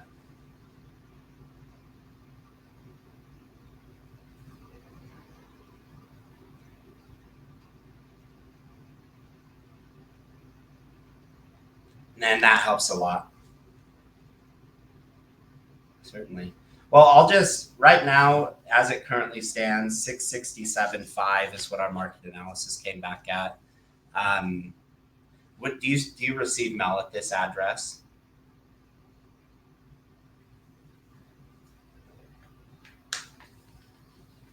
You don't? I was gonna mail this market analysis too, but I have your email as well. So I'll email it over to you, and I'll just plan on doing that at the first of each month, so you can make those decisions accordingly.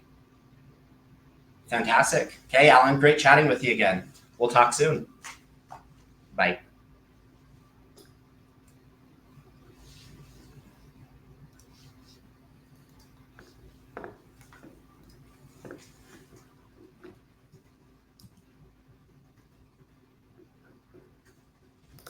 Okay.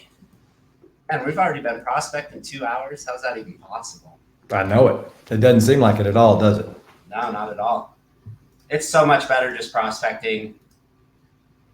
I haven't even gotten beat up today. I've gotten hung up on. It's because we're catching all these new expireds. That's why. It's exactly We it. get by Wednesday or Thursday, we're going to get beat up a little bit, I think. Yep. That's okay. So you should try this now that we're getting into the expireds, and you're going to say, wow, this is so stupid. And why would you ever do this? But it actually works. So when I'm getting into expireds that I know they've just been beaten to death and they've heard the same line over and over again, I'll just call them and say, hey, Matt, this is Kent with Summit Realty. Calling to see if you're available to meet this afternoon. Just straight to the point. And it totally throws them off. So they're like, for what?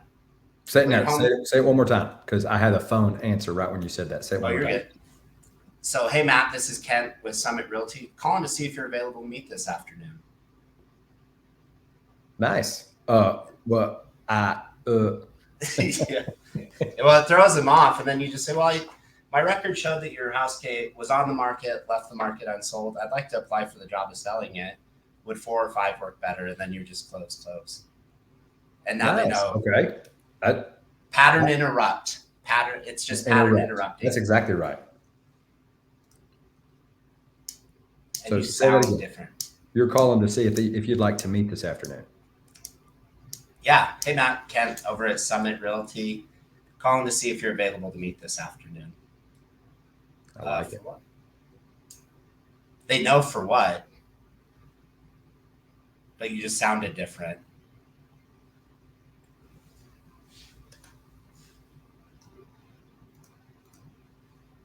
Okay. I'll try it. Try it.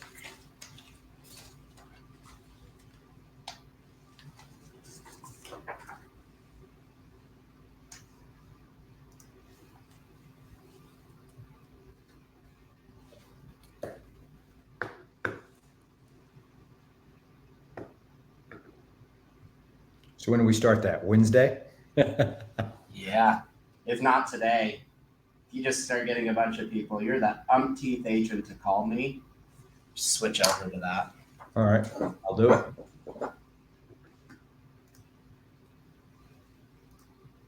There's nobody in my office right now. Really? Yeah. Believe it?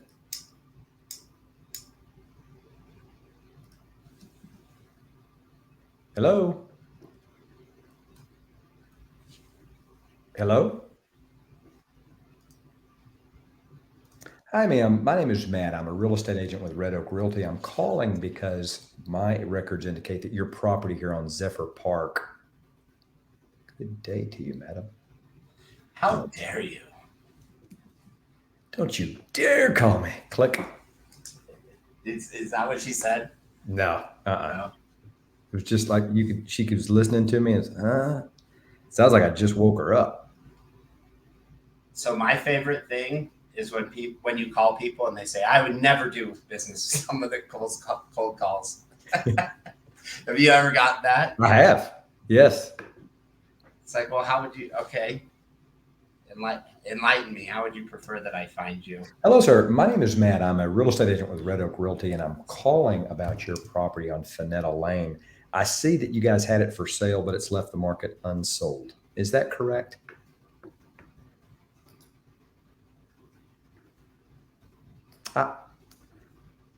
Oh, got it. I apologize. Well, it looks like I've dialed the wrong number then. Yeah. So the question is, who do you hire? You just look in the phone book or look up on the internet, and if they have a really nice website, you hire them? Yeah, I mean, I usually, again, you agree with these people. Yeah, I don't blame you at all, and I do hear that often. So with folks like you, I really do want to respect your wishes, and there are people that feel just like you. So how would you prefer that I find you? That's a good question because they're not going to have an answer. Then they usually hang up because, Yeah. you know, yeah, you're exactly right. They don't have an answer. I would like for you to randomly bump me in a grocery store. We both apologize. A conversation begins at which point you discover that I needed to sell a house and it didn't work out so well with my previous realtor. As a matter of fact, what I would like for you to do is Hello, sir. My name is Matt. I'm a real estate agent with Red Oak Realty, and I was calling because my records indicate your property here on Cascade Springs was for sale, but it's left the market as unsold. No, sir. And that's exactly why I was calling. I see that it was on the market at one point. All right.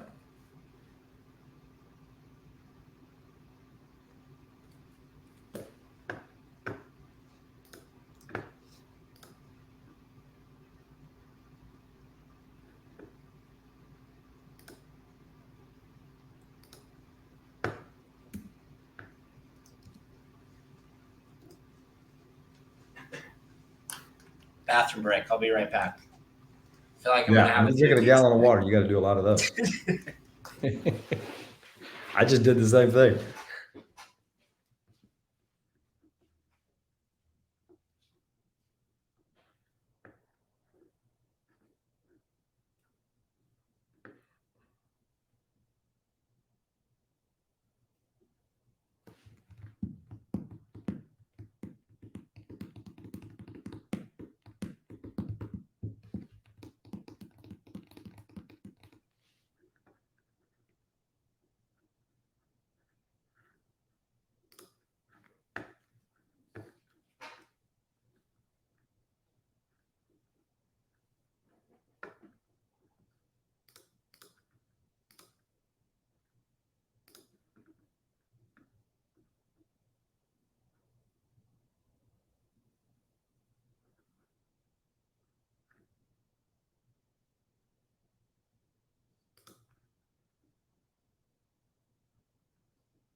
Hello, sir. My name is Matt. I'm a real estate agent with Red Oak Realty, and I'm calling because I see that your property was for sale but left the market unsold.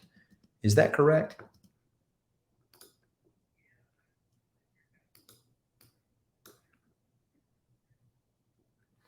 No, sir. No, sir. I have not. It's Parker. No, it's Parker. It's Parker. It sounds like you're interviewing, or you're at least in the process of interviewing agents to get that property back on the market. Is that correct?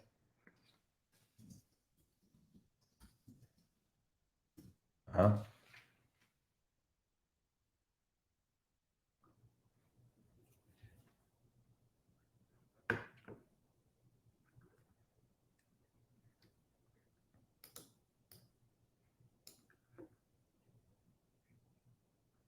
Oh, sure. Right. Yeah.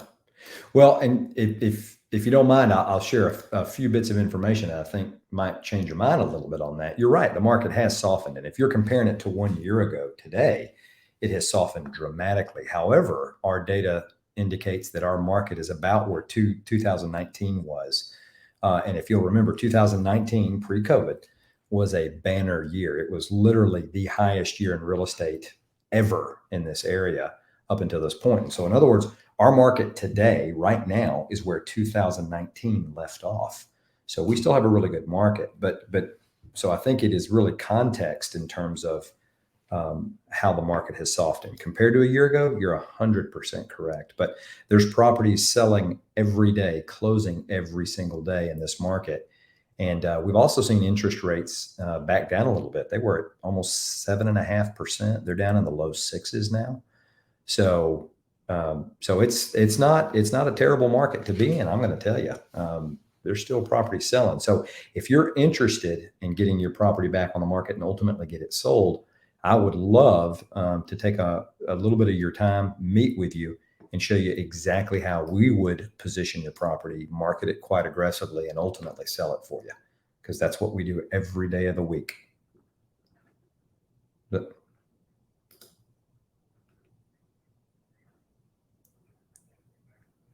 uh-huh.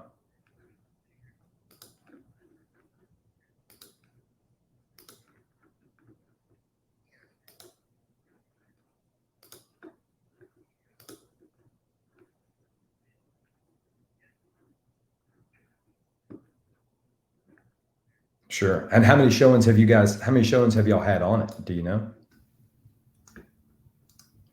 Yeah, so there was a home for sale on Yeah. 2276 South 500 or 600 East, and it left the market unsold. So I was calling to see if they were looking to interview agents for the job number of of people selling you're the going to home. have seeing this house or this property, excuse me, is going to be considerably different than, as you said, a $350,000 property in a neighborhood. So no, I totally agree with you there. Now I do see it has expired. Are you from not the market, Denise? which means, Or is that your name? Your phone's going to explode.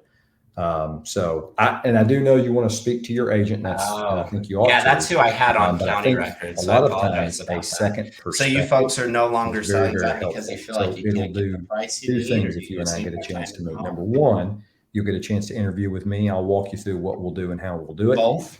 And Okay. if you feel like your And what agent has it had the home better sold? in Where were you command folks than I moving do, to? then continue, stay where you're at, stay with your current agent. If, however, you find that you have a little bit more confidence in the fact that I It was can just probably an get the property on the investment. market I and get it see. sold in the way that we do Were you that, selling it just then to at least you have a capitalize on the second market, or were you freedom. moving it into And I can another share some investment? things with you that if you decide to go back with your agent, you can at least share those things with your agent. Maybe he can implement those things Just to ultimately capitalize get on the your market. property So sold. pricing That was the seems to be main the goal. motivation behind it. So now I like to meet with folks So in if the afternoons or market does evenings. go back up, and I'm What not time do sure you if it think would will, be but let's say best it does for in the you? spring, And would then you I can just entertain reselling? preliminarily put you in my calendar.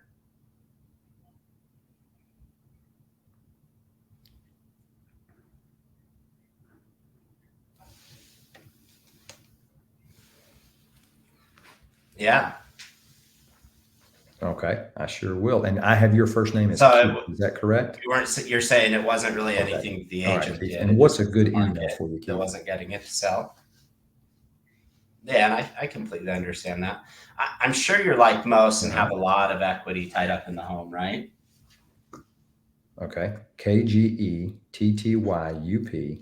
at Hotmail. So with so much equity on the line, don't you Okay. And think you Keith, I'm deserve assuming a this is your second cell phone opinion I'm to make speaking sure to you you're on? making the best decision possible if you do Okay, relist? wonderful. All right, Keith. Well, I'm going to shoot you a quick text message with my contact information, and then I will follow back up with you on Wednesday morning as we talked about.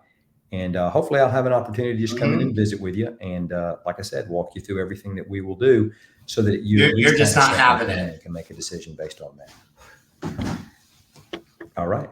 Hey, thank you, Keith. I appreciate your time. You have a great one. Bye-bye.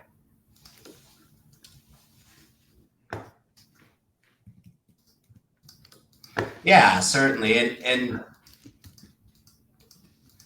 maybe not. And I really am not asking for a commitment from you, just an opportunity to see if we could somehow benefit you, get more buyers in and get you sold for more money. And if I can't do that, you would have to hire me, would you?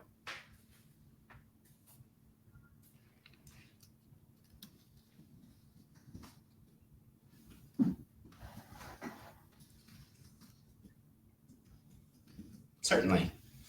Well, and I know it's an investment property for you, so you're just looking to capitalize on the market, get the price that you want, and really that's not today's market that you're going to get the most amount of money possible as you would have, 6-7 months ago. So even and I know you're selling it at 475. Is that what you're looking to get out of it, or would you be willing to go lower?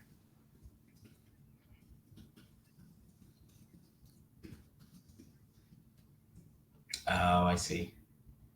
Need to go higher. Okay. And I don't know where you had it on the market for that amount of time at that price. Were you getting many showings or any offers while it was on the market? You were. Oh no, barely any. Interesting. Any feedback as to why? I mean, it's a beautiful home. Even as a rental, it looks like it's been really well taken care of.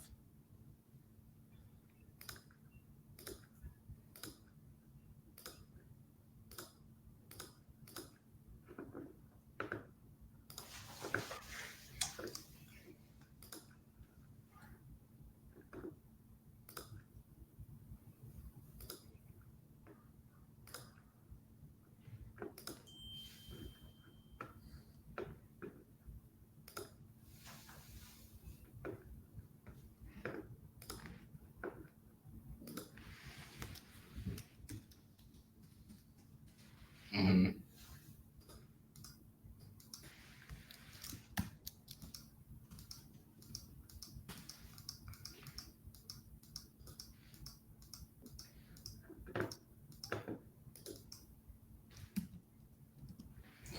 So landscaping, I mean, it's landscaping doesn't look bad. It has grass, which is what most people want. It's fenced. It has great curb appeal. Are you saying your neighbors to the left of you or to the right of you, the ones with all the trailers? I'm just looking at pictures. The green, the one with all the trailers. Okay.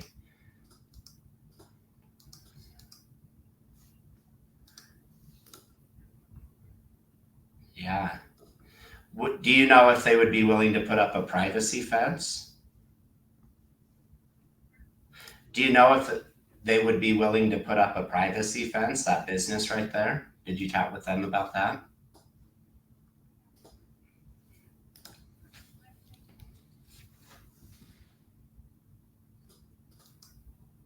Yeah, no, definitely.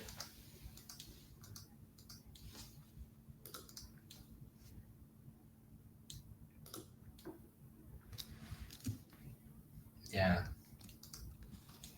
Well, I appreciate you taking my call. I know that, again, I know that you're trying to get a certain amount out of it. I'll run some comps if I feel like we can. I'll give you a call back. I just don't know. I mean, the market's kind of already told you that it's not willing to pay that price. So that's why I was curious if you'd be willing to go down at all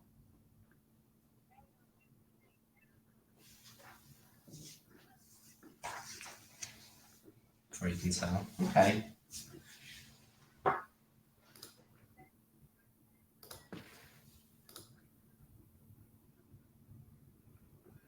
Hmm.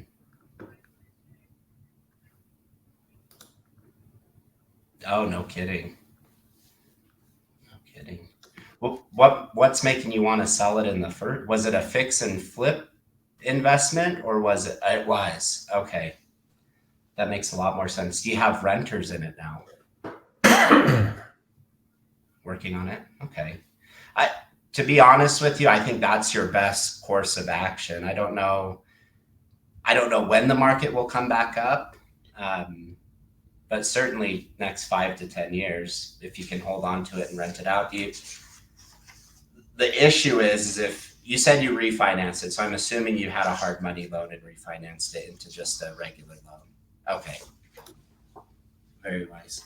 Very wise. Well, I'll at least keep it on my radar for something if I have a buyer, to stay in touch with you. And I know I called you by the wrong name. I had an LLC and Denise Maver as my two options. So I just figured you were Denise. So I apologize about that. What was your name? Ivina? Ivena?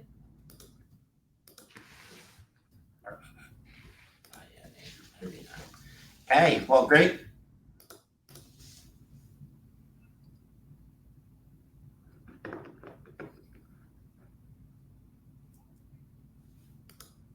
Yeah.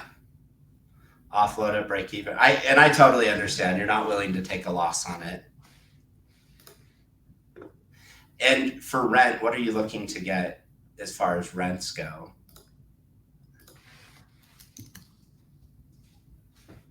Okay.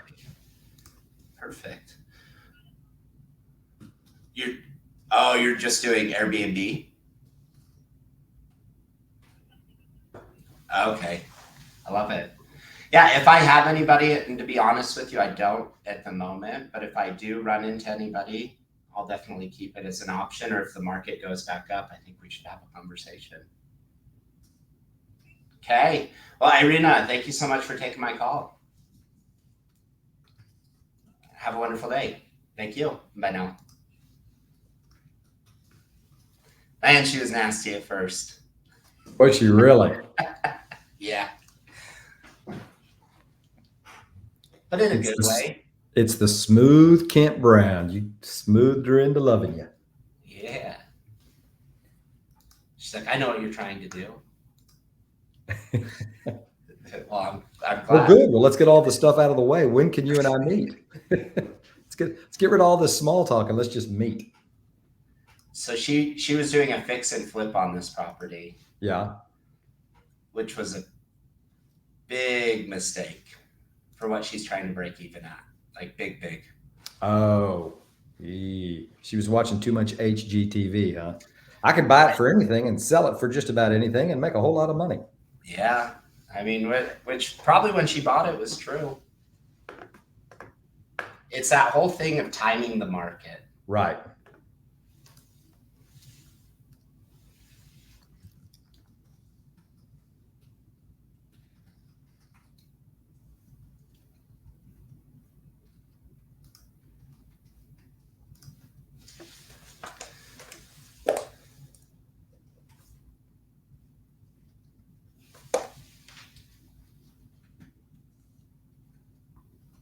Which is hard to do.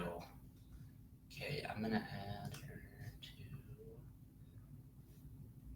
Do you have a folder for they'll sell when the market comes back up? No, but I have them set for callbacks. I don't have a specific folder for that, but I have them set for times to call back.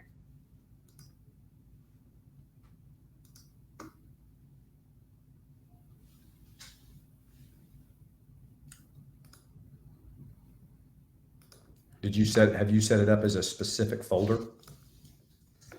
Yeah. Because honestly, if it's price is the main motivator, and they're interested in selling, which is great, but if price is the main motivator, that's really hard to do anything with right now. Right.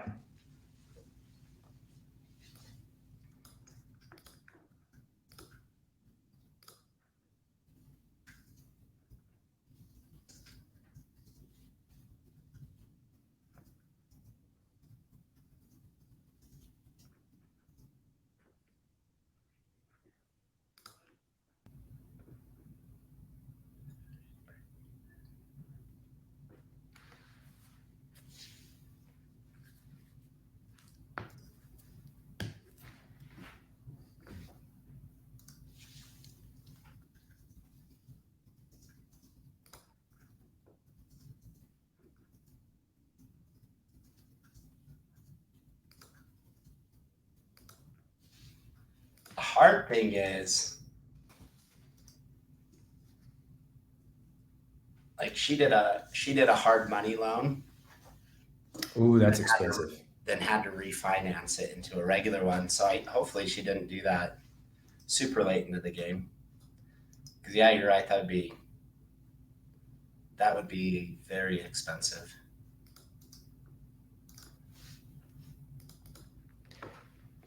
So she's trying to, so the hard money lender is basically saying, hey, you better refinance and get it out of our name or we're going to take it.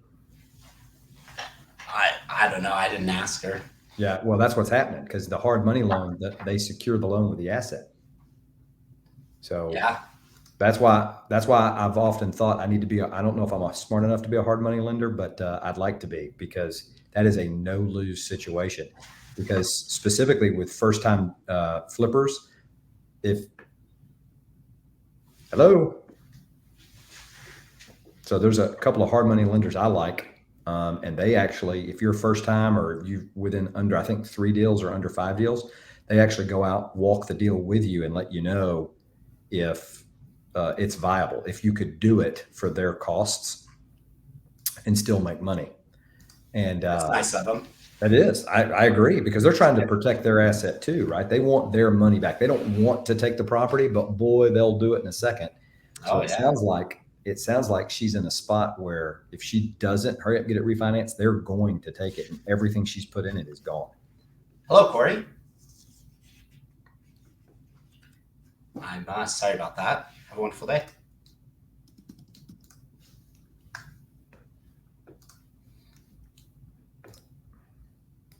That rental property I just bought, I started the process with a hard money lender, and everything said and done, it was going to be $10,000 to $12,000 to purchase the property when it was all said and done, maybe a little bit more. And I got a private lender to do it for like right at 5. Really? Yep. Yeah, it's like having a really expensive credit card. Oh yeah. Yeah. It's like hotel minibar prices. But if you have no other way to get it and the money and the dollars make sense, the numbers make sense, it's absolutely worth doing. Yeah.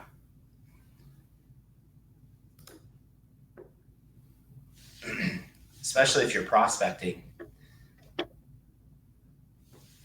I just look at how much Open Door did. Sorry, people are not sure if they're answering or not. But I look at what Open Door did. And it's just like you ran into those people all the time. Oh yeah. We had some guys in our office, they have since moved out, but they created a call system, a call team that they just were local and they just called everybody. Yeah. And it was like, hey, look, we're looking, we purchase homes we purchase blank amount of homes every single month. And we're looking for folks that are interested in selling their home. Have you given any thought to selling your home? If so, we'll stop by and give you a cash offer. We'll make a cash offer on your home. And they didn't care if it needed work, if it didn't need work, they didn't care. They would come by. They'd come by because a lot of people would go, yeah, I want a cash offer. I want to see how much it's worth. And they'd come by and they'd say, okay, hey, your house is beautiful, doesn't need anything, but we're not going to make any money if we purchase it at market value. So we're going to buy it at 80 cents on the dollar. And that was the offer they would make. Hello. Hi, sir. My name is Matt. I'm a real estate agent with Red Oak Realty, and I'm calling because my records indicate that your property was for sale, but it's left the market unsold. Is that true?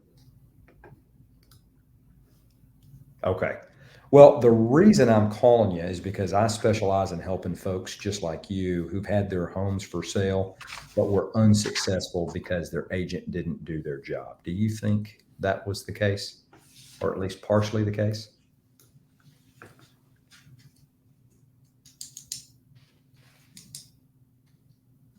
Huh?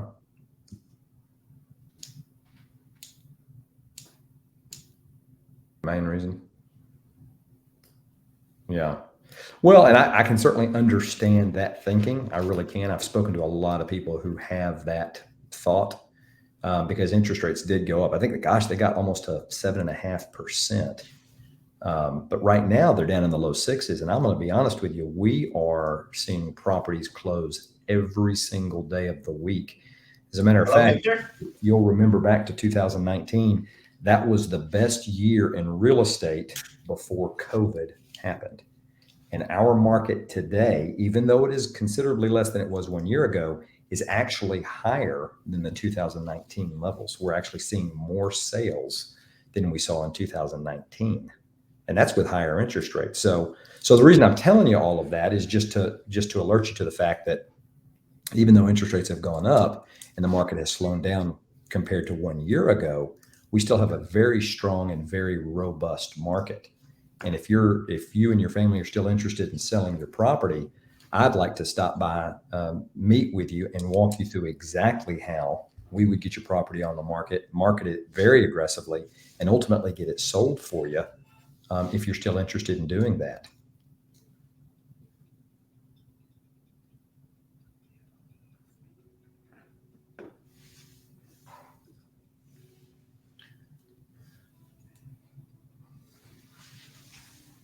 Yeah. Well, I showed that it expired from the market, and what that means is that the contract that y'all had, literally expired in its time frame. So once that happens, the property automatically goes into an expired status. So I don't know that she necessarily made that change herself. It looked like the contract y'all had ran out of time, and therefore it kicked it into an expired status. Now, here's what I'll tell you, sir. I like to meet with people in the afternoons and the evenings. What time do you think would be best for you guys?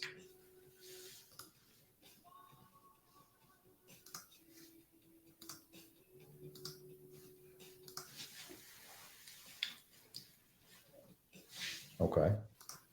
Before you want to do anything? Okay. Okay. Okay. No, I understand that. I do. Well,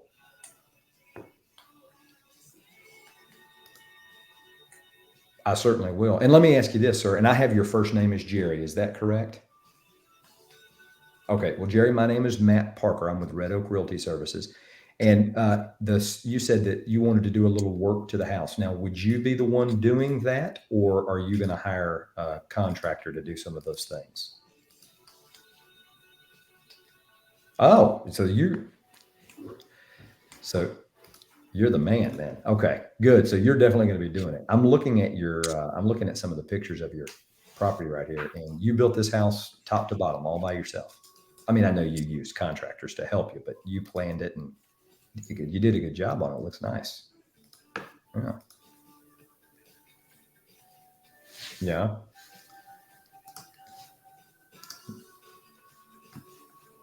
Mm-hmm.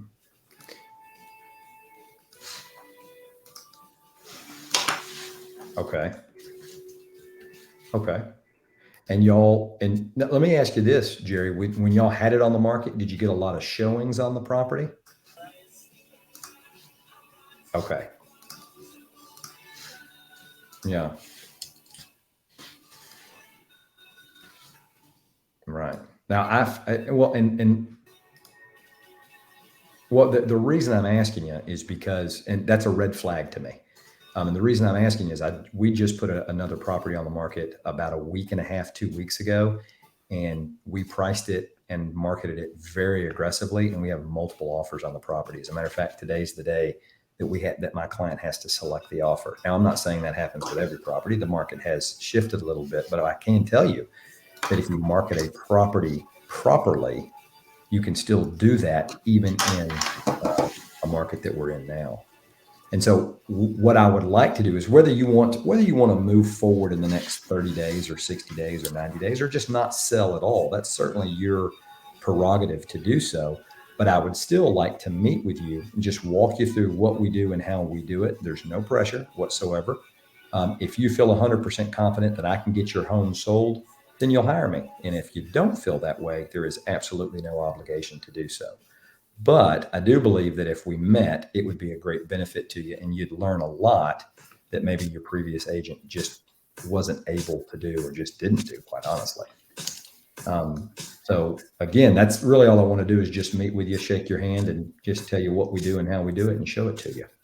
Could we meet with you? Could I meet with you on Tuesday afternoon?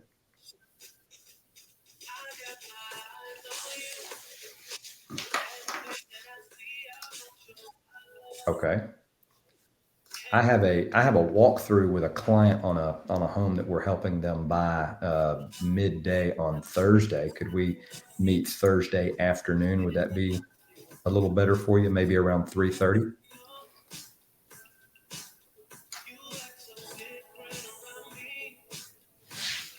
Okay.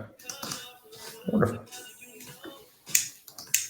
Oh, sure. I'll definitely confirm the appointment with you. This will be tentative. As a matter of fact, if you don't mind, Jerry, I'll text you. I'm assuming this is your cell phone I'm talking to you on.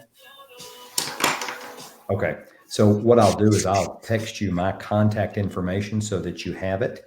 And then I'm also going to send you an email with a confirmation of our appointment date. So if anything happens between now and then, or if you and your wife talk about it and you decide that you don't want to meet with me, you can just give me a call and we can reschedule that if you choose.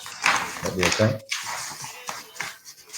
Okay, good. That way no one feels any pressure to do anything, and I just get you in my calendar to make sure that I don't fill that spot with somebody else. So I'll put on here 3:30 p.m. on Thursday. And then I'm going to send you that calendar invite. What's a good email for you, would you say? Okay. Does your wife have an email that she uses, or?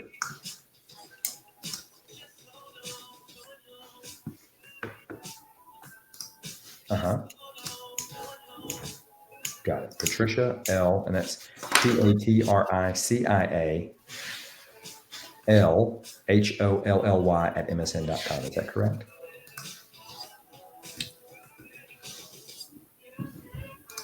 Yes, sir. Okay. Wonderful. Okay. Well, Jerry, it was a pleasure speaking with you, my friend, and I do look forward to meeting with you. And if anything comes up in the future, please give me a call. Otherwise, I will see you guys at 3:30 on this coming Thursday.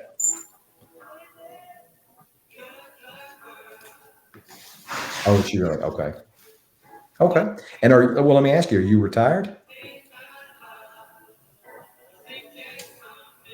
Yeah. Nice.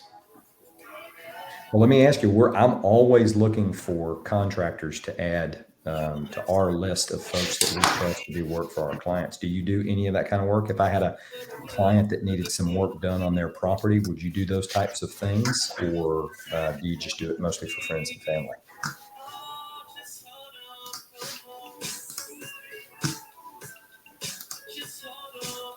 Yeah. Okay.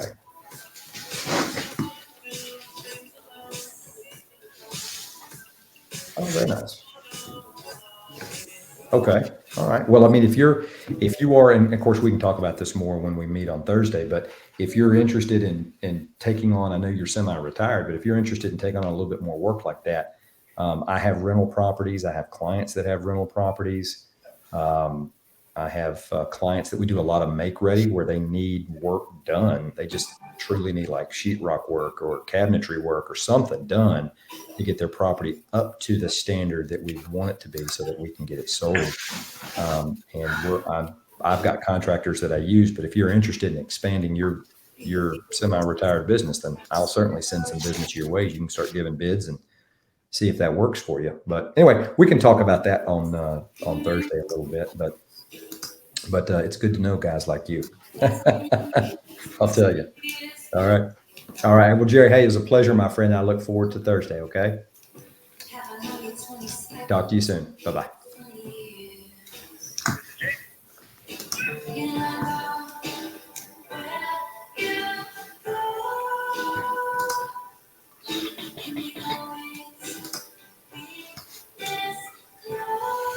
Appointment number 2, baby. Coming in hot, coming in behind you.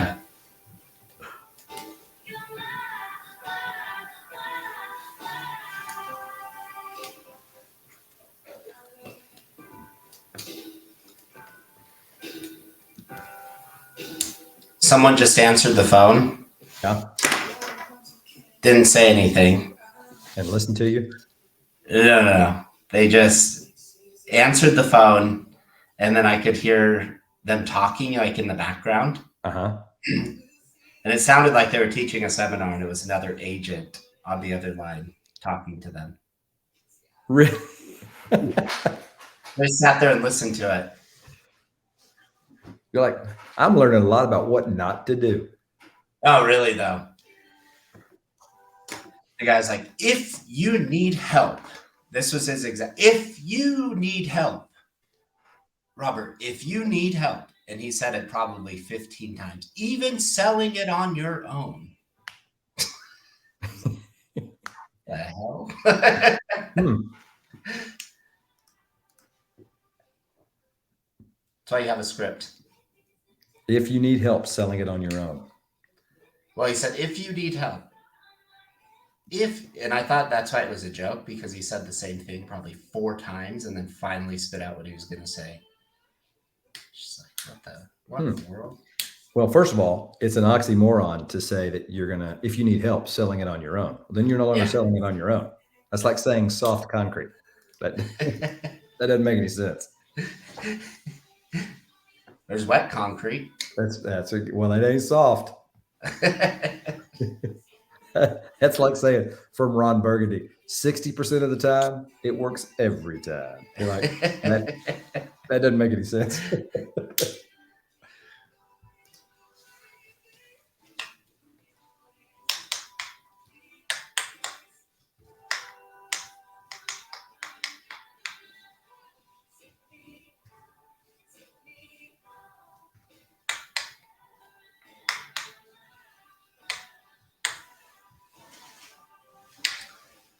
This guy's never came in and got my trash.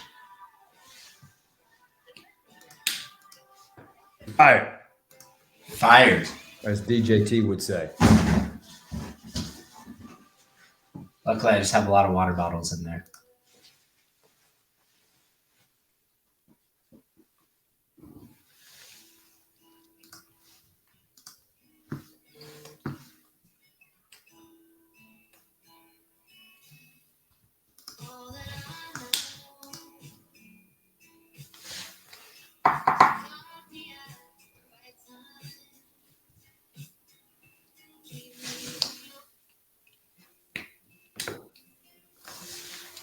Do you know what I love getting yelled at the most? What's that?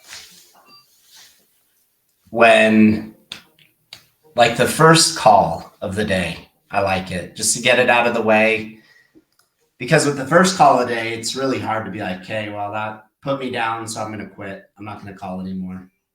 When it's towards the end now, you can let it affect you a little more and say, well, I'm done. Right. Well, your willpower, you only have so much will, right? Yeah. It's like when you start a diet, the first day you start a diet, there's cakes and pies and donuts and all this crap around you. You're like, I can do without it. You get a week into your diet, right? Time goes on, your willpower starts to break down. Same thing with calling expireds. You get it out of the way, you're like, I can keep pushing through it. But you get to the end of a 3-hour calling session, you're getting a little tired, you're getting a little weary. Your willpower to push through gets much less. Goes down. Hey.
Hey, when you're putting people into Follow Up Boss, do you put Yeah. husband and wife as two separate contacts, or do you add them as a relationship? Adam is a relationship. Okay. Yeah. Did you reach out to that Keely girl? Keely or You mean What was Key it? Technology? Yeah, I did. I've already Key. hired them. Oh, you did? Yeah. Oh wow. Yeah, I've already sent them my information. They said their turnaround, they're pretty busy. Their turnaround, I think, is by January 16th. They said they have it all done. So Yep. Yeah, they're a couple weeks out for sure. yeah. You're gonna love it though. Oh, dude, I'm excited. I'm excited about getting it, about having them implement everything and get this thing going.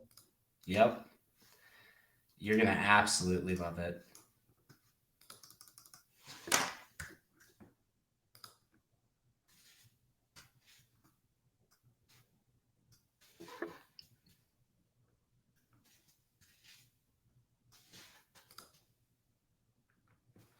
It just streamlines everything.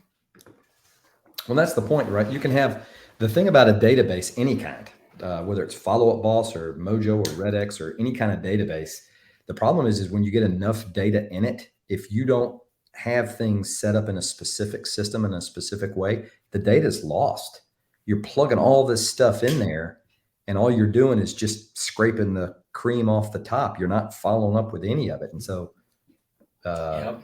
you just have a big thing of data that you're not taking care of, and I don't want that. I want it to be like upright and tight. Everybody in my database, I want them to be on something. And that is a nice thing is you can just create your own stuff too. Right. Moving them through the funnel.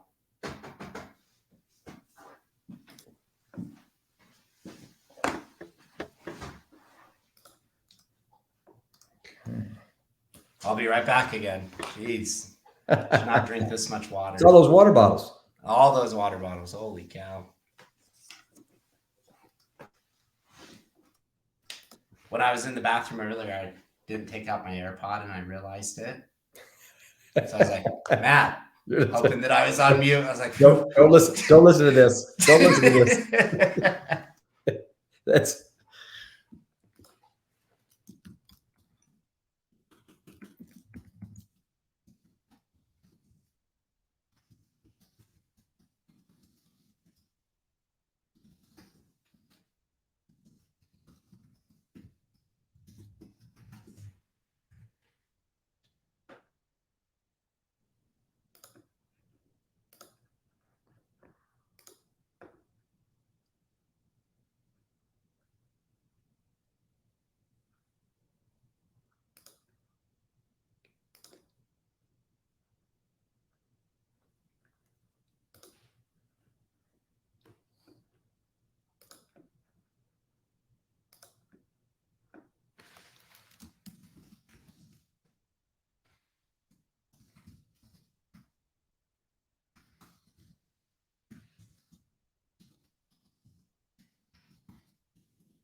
I'm back.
Hello.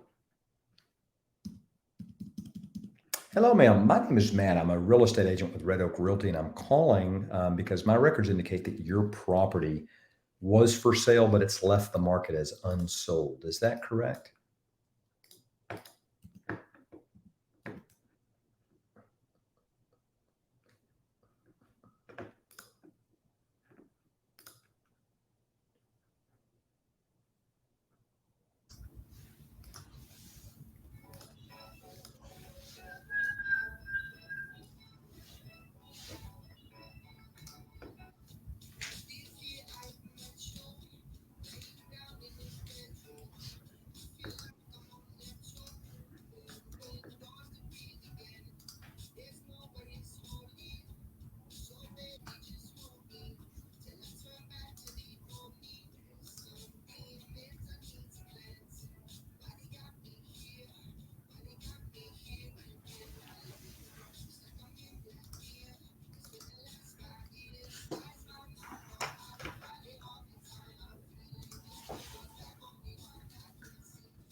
Okay, Matt, I have a question for you Give it to me.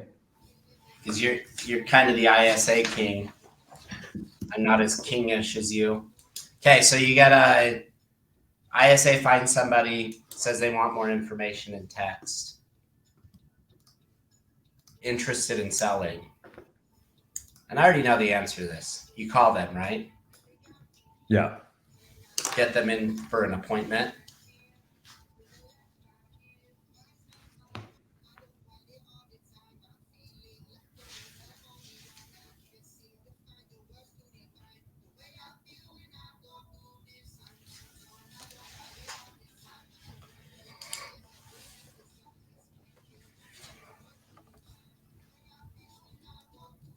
Did I lose you? Nope, I'm here. Okay. So you're saying ISA calls. Hey, Lourdes, Kent at Summit Realty. How are you? Not good. Oh, I'm sorry to hear that. You just got off the phone with one of my colleagues, Emmanuel, and he said that you wanted some more information in text, that you are still looking to sell your house. Is that right?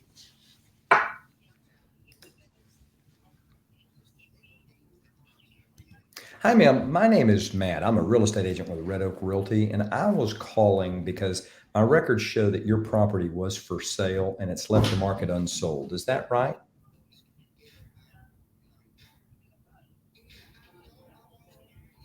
Oh, okay. All right. And I'm talking about 926 Queenswood here in Montgomery. Certainly. What Is that right? has Okay. you But you wanting no longer own that property? to sell, Lourdes? It is a great Okay. property. All right. Well, I have called the wrong number then, and I do apologize. Thank you for your time. Bye-bye. Hey, sweetie pie. Hey, What you doing? What's mama doing? Mama's asleep. I just getting my lunch. Oh, fancy schmancy. I see. So you had a price in mind that you're trying to get. If you can get it, great. If not, you don't have to sell. What? And I see that. Yeah, I saw the history on that. Now, once it does sell, where are you folks moving to? Once it does sell, where would you move to? Hello, sir. My name is Oh, you Matt. already I'm a moved. real estate agent with Red Oak Sir. Realty Services, and I was calling because Are my you just records renting indicate out the that your property right property here now? on Autumn Woods Drive Okay.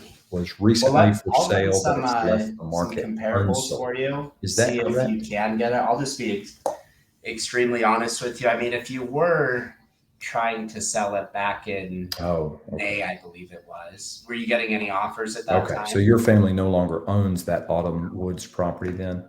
Yeah, I mean, it might Okay. be tough to get the price, but Okay, sir. Well, I have dialed the wrong number let me then, and I run do some apologize comparables, for see if it's bothering you. Thank you for possible. your If it time. is, we'll set up a meeting. If not, we can wait for it to come back up, certainly. I love it. Well, Lourdes, I'll send that out to you. Is it okay if I give you a call back tomorrow with that information? Oh, okay. Perfect. I can Hello, text you sir. as My name well, is but Matt. I'm I'll a be real I'll be estate here agent with after Red Oak 4. So Realty Services, and if I'm I'm calling because available my then, I'll records give you a indicate that call. If your not, we'll see. property was recently for sale, but it's Hey, left the thanks, market Lourdes. as unsold. Bye. Is that correct? No, but no, it's not correct in so much that it's for sale currently, or you guys took it off the market. 5220 Seawall Boulevard, Unit 1036D2. Ah, so that's not your property then. Okay. And do you happen to know who the owner of that property is by chance, or a better number to reach them by? Okay. Well, sir, I appreciate your time. Thank you so much. And it looks like I've got the wrong number, so I'll remove your name and number from our list. Okay, I'll do it. Thank you.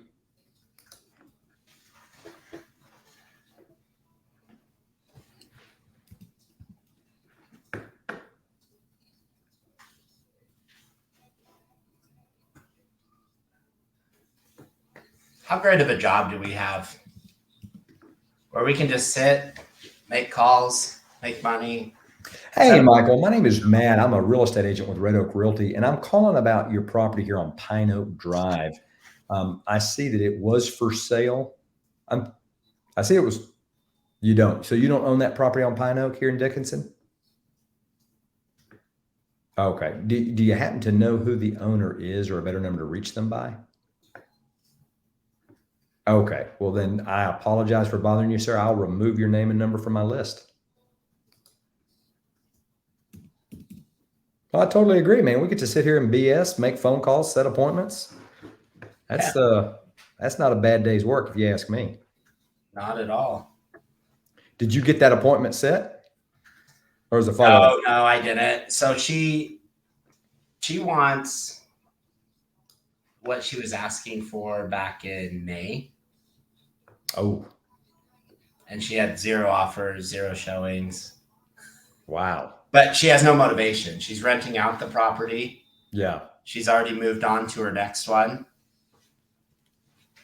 So it's just, I told her I'd run comms, which I will, and we'll stay in contact. But she was on the market for a while. Yeah. Her realtor recommended a price reduction, and she got upset by it, fired them. Yeah, I'm dealing with a lady like that right now. I know what my property's worth. Do you? When you had it for sale before, why did it sell for that? Well, and the hard thing is you almost have to put yourself in their shoes, or Right. sorry, in the buyer's shoes. Have them put themselves in the buyer's shoes and say, as your house is right now, would you be willing to pay a $3,500 mortgage on it? Right. I like to say, let's put our buyer's hat on for a minute, and let's act like we're the buyers of this property.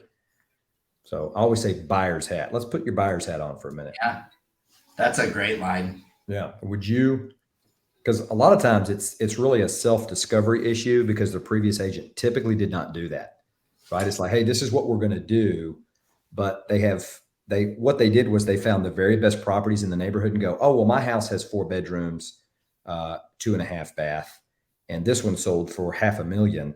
And then they go, oh, well, mine has 4 bedrooms, 2.5 bath. That means it's probably not as nice, but I could probably get $450 for it. Yep. No, let's go through that process of self-discovery. These that are selling for $500,000, they were completely remodeled and they sold during an insane time of the market. That's not where we're at. And those are hard conversations, but they have to be had to get that thinking out of their head. Yep. I got to get another cup of coffee.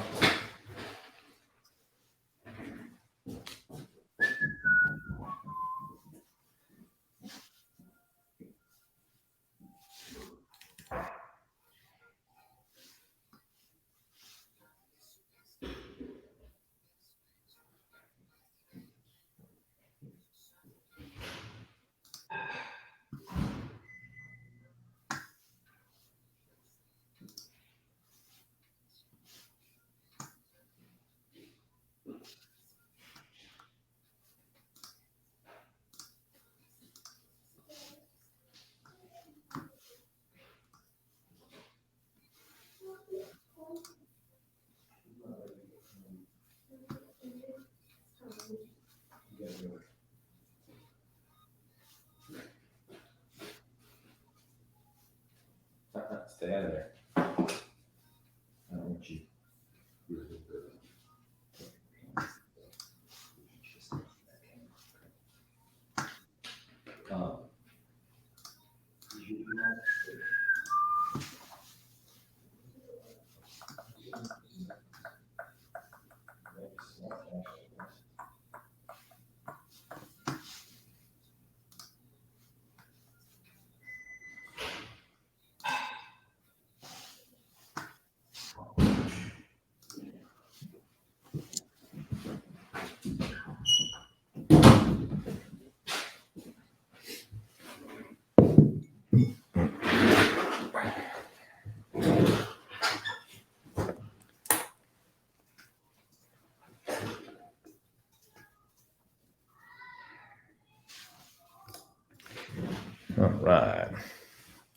All right. All right. All right. All right. Well, I got 2 in the bag. Now I want to get 3. Now we got to get 10 by the end of the day. I'm going to call myself. Are you calling all day? Say that again. Are you calling all day? Yeah, Hi, probably. my name is Matt. I'm a real estate agent with Red Oak Realty, and I'm calling about your property here on Willow Drive. I see that you guys had it on the market for sale, but it's left the market as unsold. Is that correct? Oh, you did. You guys did sell it? Okay. How long ago did y'all close that property? Maybe I'm seeing the new owners are listing it or something. Ah, okay. Well, that makes sense. It looks like the new owners are trying to do something with it. Okay. Well, I apologize for the bother, and I'll remove your name and number from my list. Thank you for your time. You too. Bye-bye.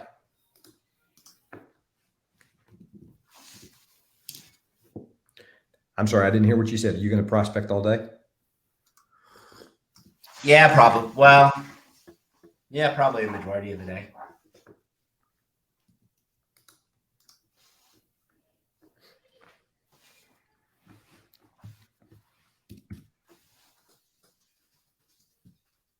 I am certainly in the mood to prospect all day, but I've got about 10 tons of other crap I got to get done. So, Yeah. so maybe the reason I want to continue to prospect is so I don't have to do all the other stuff I've got to do. Yeah, there's worse problems, right? To have. Lunches. Let's see. What am I doing?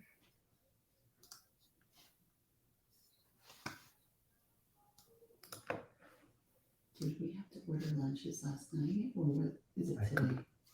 Completely forgot to do that. Is that today, or was that yesterday? It was yesterday. We can try ordering it today, but I can almost guarantee you it's not going to work.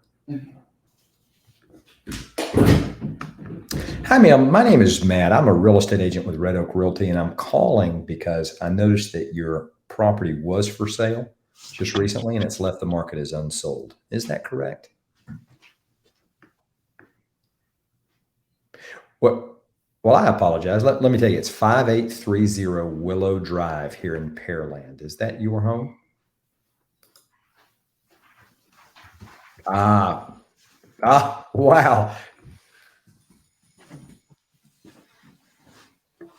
Okay. Well, I'll be honest with you, I can't answer that question for you because I just don't know.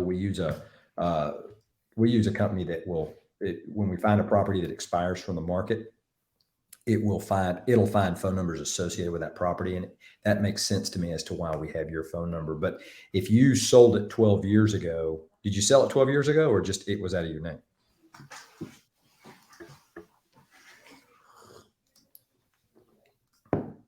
Uh-huh. Well, and I'm sure here's what I'll tell you, and this happens a lot. So what happens is the property was sold 12 years ago, most likely, and then the new owners of it are now putting it back on the market to resell it some 12 years later. And there's take you off the list. Well, I understand. Here's what I can do. Well, I don't want to get your husband in trouble. So here's what I'll do. I'm going to remove your name and number from my list. Now, I can't promise you won't get called by anybody else, but I can remove you from my list so no one on our team gives you a call back. Okay? Yes, ma'am. That's my pleasure. You have a wonderful day. Okay. Bye-bye.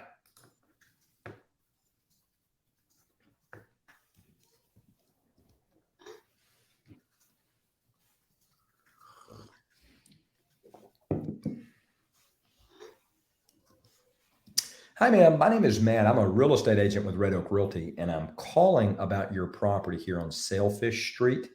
I see that it was for sale, but it's left the market as unsold. Is that right?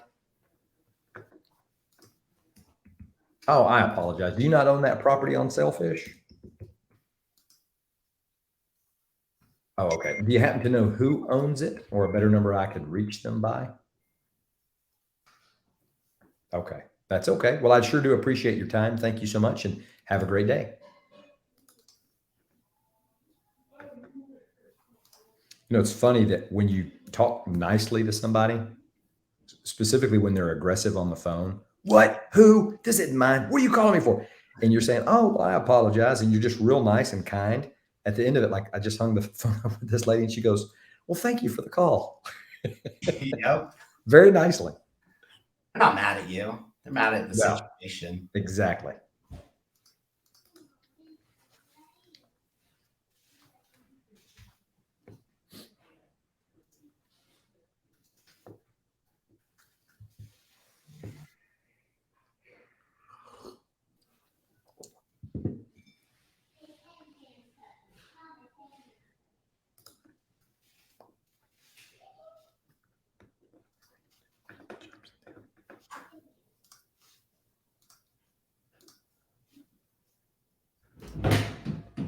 Sorry.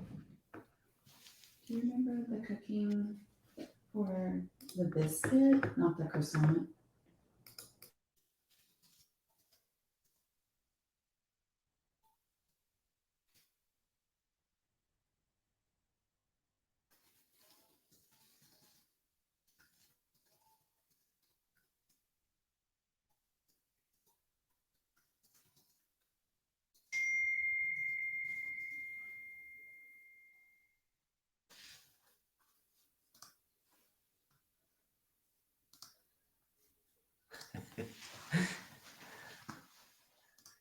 Family text has started. So I told you it snowed like 20 feet here, which is an exaggeration. It snowed a lot here. And my sister-in-law in Houston just texted the family group and said it's 74. My kids are in shorts and it's 74 degrees outside if anyone wants to come down here. Oh, is that from Houston? Yeah. Yeah. Oh, no, that's true. Hi, ma'am. My name is Matt. I'm a real estate agent with Red Oak Realty, and I'm calling because my records indicate that your property was just recently for sale, but it's left the market as unsold. Is that correct?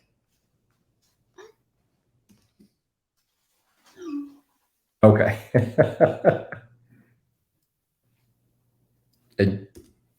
Got it. Okay. So I was going to say, It's 16927 Meadow Lay Court here in Sugar Land.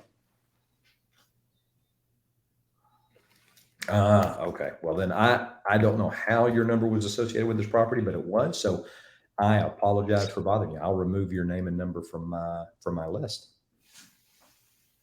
All right. Yes, ma'am.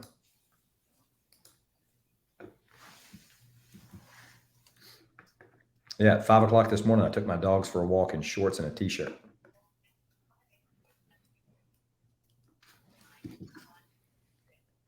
Actually, it was Speedo and a flip-flops, but I didn't want to say that.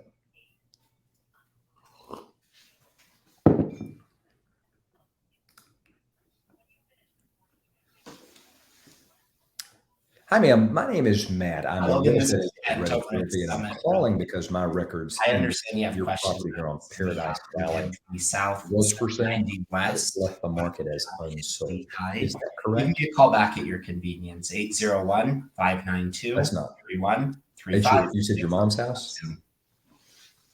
Oh, okay. All right. Do you know if your mother still wants to sell that property or is thinking about selling it?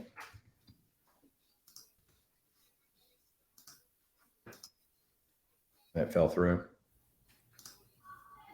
Okay. Well, I do show that it expired from the market. So that means they're no longer under contract with their agent is what it looks like. Is there a better number that I could reach your mother by just to inquire as to if she still wants to sell that property?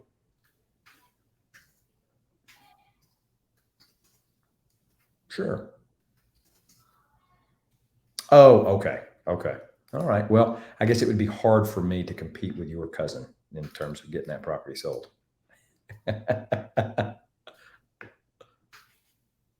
There you go. Okay. All right. Well, ma'am, I appreciate your time. Thank you so much. And you have a great day. Great day. All righty. Bye-bye.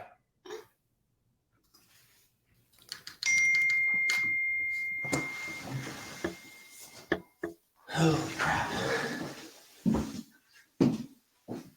Time for some follow-up.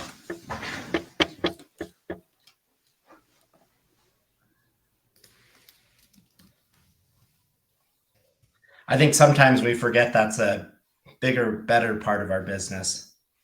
That. Follow-up. For me, that has been the hardest thing to do. And that is 100% where most of the money is made. Hey, Janine, it's Kent over at Summit Realty. How are you?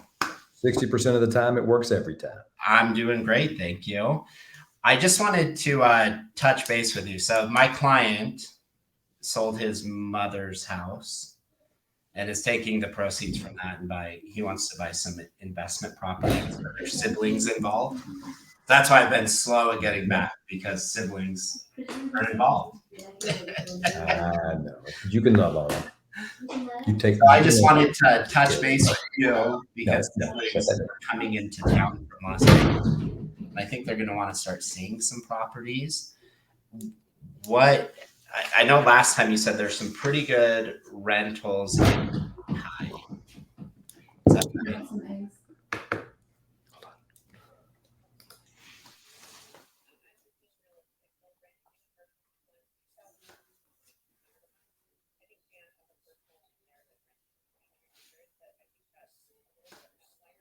Okay.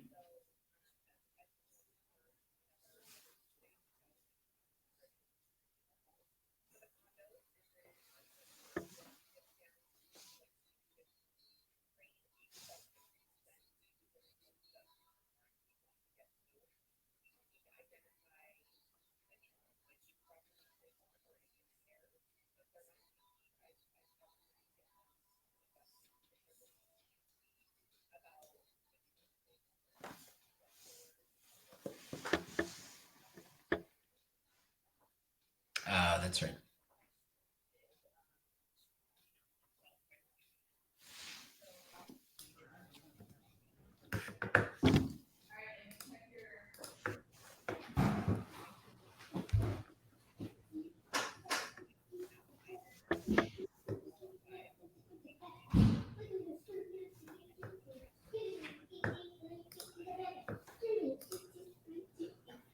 And what do those typically rent for?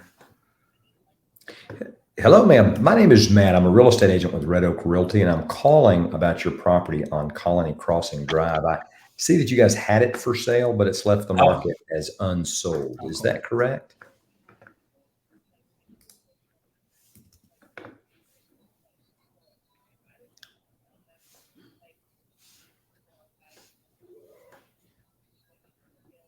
Hello, sir. My name is Matt. I'm a real estate agent with Red Oak Realty, and I'm calling.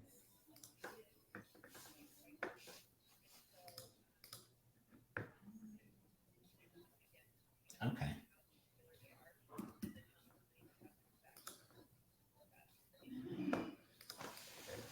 Okay. Yeah, that might be an option they're looking to go down. And all of these, are they all 3 beds?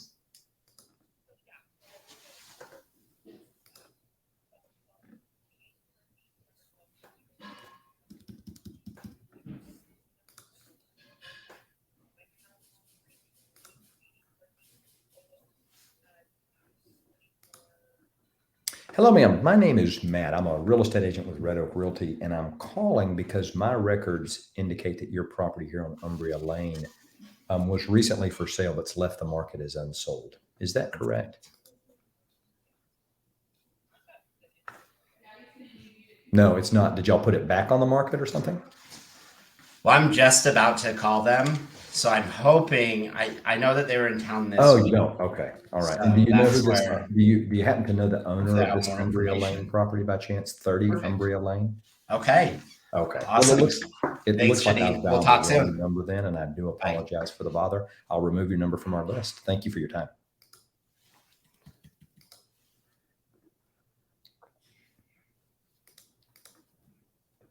Yeah, it is hard though, because I feel like I do get sucked into the lead generation and really handicap my lead follow-up portion of it. Are you saying when you lead generate for new stuff, it slows you down on the follow-up side?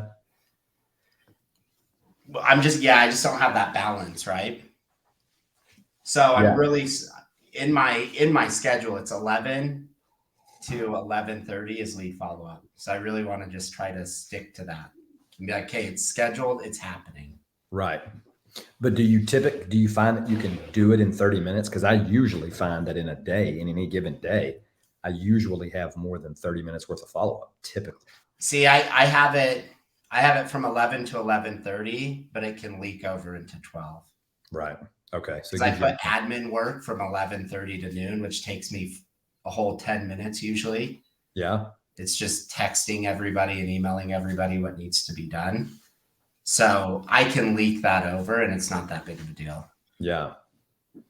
See, the way that I have mine set up is if I really want to get it all done in the first half of the day. And if that even runs over to 1 p.m., then that's fine. Just get it done. Yep. Because what happens is I'll get busy doing something else or the admin work. And I've got a lot more admin work than you do. Hopefully that'll be changing soon. But I'll get caught in the admin work and then I don't do my follow-up. And that I can't continue to do that. That'll kill me. Because people really don't care. Like they're either going to stick with you if you're touching them, or they're going to say, yeah, you never touched base with me, or you didn't touch base with me enough, so I found somebody else. Yeah, that's exactly right. And it will make you sick. How many people buy and sell without you because of your lack of lead follow-up? Oh man, I'm going to tell you, one time I did an audit on my leads. I did a lead audit, and I don't know what made me do this. I was just looking at what business could I have had if I'd followed up with my leads. And these were leads that I'd had conversations with, that I'd put in follow-up that I did not follow up with. And a lot of these, I'd go back and I read the notes and I was taking score, and I had calculated over $5 million in volume. And this was in a very short period of time. $5 million in volume of houses that went on the market and sold that I had a very good conversation with and did not follow up with. Had I stayed in contact with these people, there's a very high likelihood I would have been the listing agent. Now, I wouldn't have gotten all of them, but I have to assume that I would have had appointments and You and I have got a really good listing appointment, and I really feel like I would have taken most of that business had I actually gotten in front of those people. And that was 5 million. Once I got to 5 million, I stopped because I was so sick to my stomach. I just didn't want to continue. It's probably 10 million. It could be 20 million. And then I got it depressed me. So I was like, okay, I got to stop this. This is ridiculous. Yep. So Yeah, well, it's growing pains. And the lead follow-up script's the easiest one. it By is. far. Yeah. So, well, hey, I'm about to have to get off because I do got a lot of lead follow-up to do. And then I got to get moving for the rest of the day. But how is Emmanuel doing? Is he doing good? Doing great. That's awesome. Yeah, he's just getting better and better. Better and better and better, which is funny. Every time I get an ISA, and I haven't done it really well, because again, when you get an ISA, they're not there to set appointments for you. They're there to turn over a rock and say, oh, yep, this is someone that is thinking about selling. It's your job to call them, right, and set the appointment, which I haven't always been great about. So, but he's doing awesome of just turning over those rocks. And it's funny because his skill level's down here. Like, Yeah. He's not great or fantastic. He's just doing the work, which is all I need him to do. And how many times have we said that though? It's the consistency of doing it, right? It's not your job is just to find someone. Hey, are you still interested in selling your house? I mean, I know the question isn't that way necessarily, but that's really the question that you're asking. And if the answer is yes, great. Let me have my lead agent touch base with you and show you exactly what we would do to get your property back on the market and ultimately get it sold. I mean, that's the key. That's a lead. That's a nurture. It goes into the database and then you market to them forever and hopefully try to convert them very quickly. But yeah, I mean, it's not rocket surgery. No, it's not. I mean, and again, if we went over this, let's say he pulls in 30 leads a month, Right. 2 of them convert because we're following up with them. But it's just like, And you did 20. like prospecting. Your first 90 days, nothing. But as you follow up with them, nurture them, things start moving through the pipeline. So I fully expect to do 2 deals at the very least with him if I'm doing my end of things, because he's delivering on exactly what I hired him to do. But see, this is where I think this is important. So we were talking about Elena Key from Key Technologies and your follow-up boss. Yeah. This is where I think her program is going to really shine. Totally. Because you put somebody in follow-up boss and you go click, click, click, start, well, probably even just click, and you start the action plan and they're off to the races, right? Now what you're doing now is just following up and letting that action plan tell you what to do. So, I mean, that's freaking key. The cool thing about follow-up boss too is it will tell you how many opens each email gets. So does it have 4 opens, 5? Let's say, because I've had particular emails that they've had 5 opens on that particular email. So when I follow up with them, I'm going to go over a little bit deeper into that information. Yeah. See, that's pretty cool. That's a level of follow-up boss I'm just not aware of yet. I'm not. I'm still a new user. I went to the 14-day trial, and I just signed up with them. I don't know, a week ago, 2 weeks ago, whatever it was, and so now I'm still importing my data slowly over. So I'm using multiple systems, which slows me down. But the more I use follow-up boss, the more I like it. So I'm really excited about seeing what Key Technologies is going to do to it. I don't think you'll go back.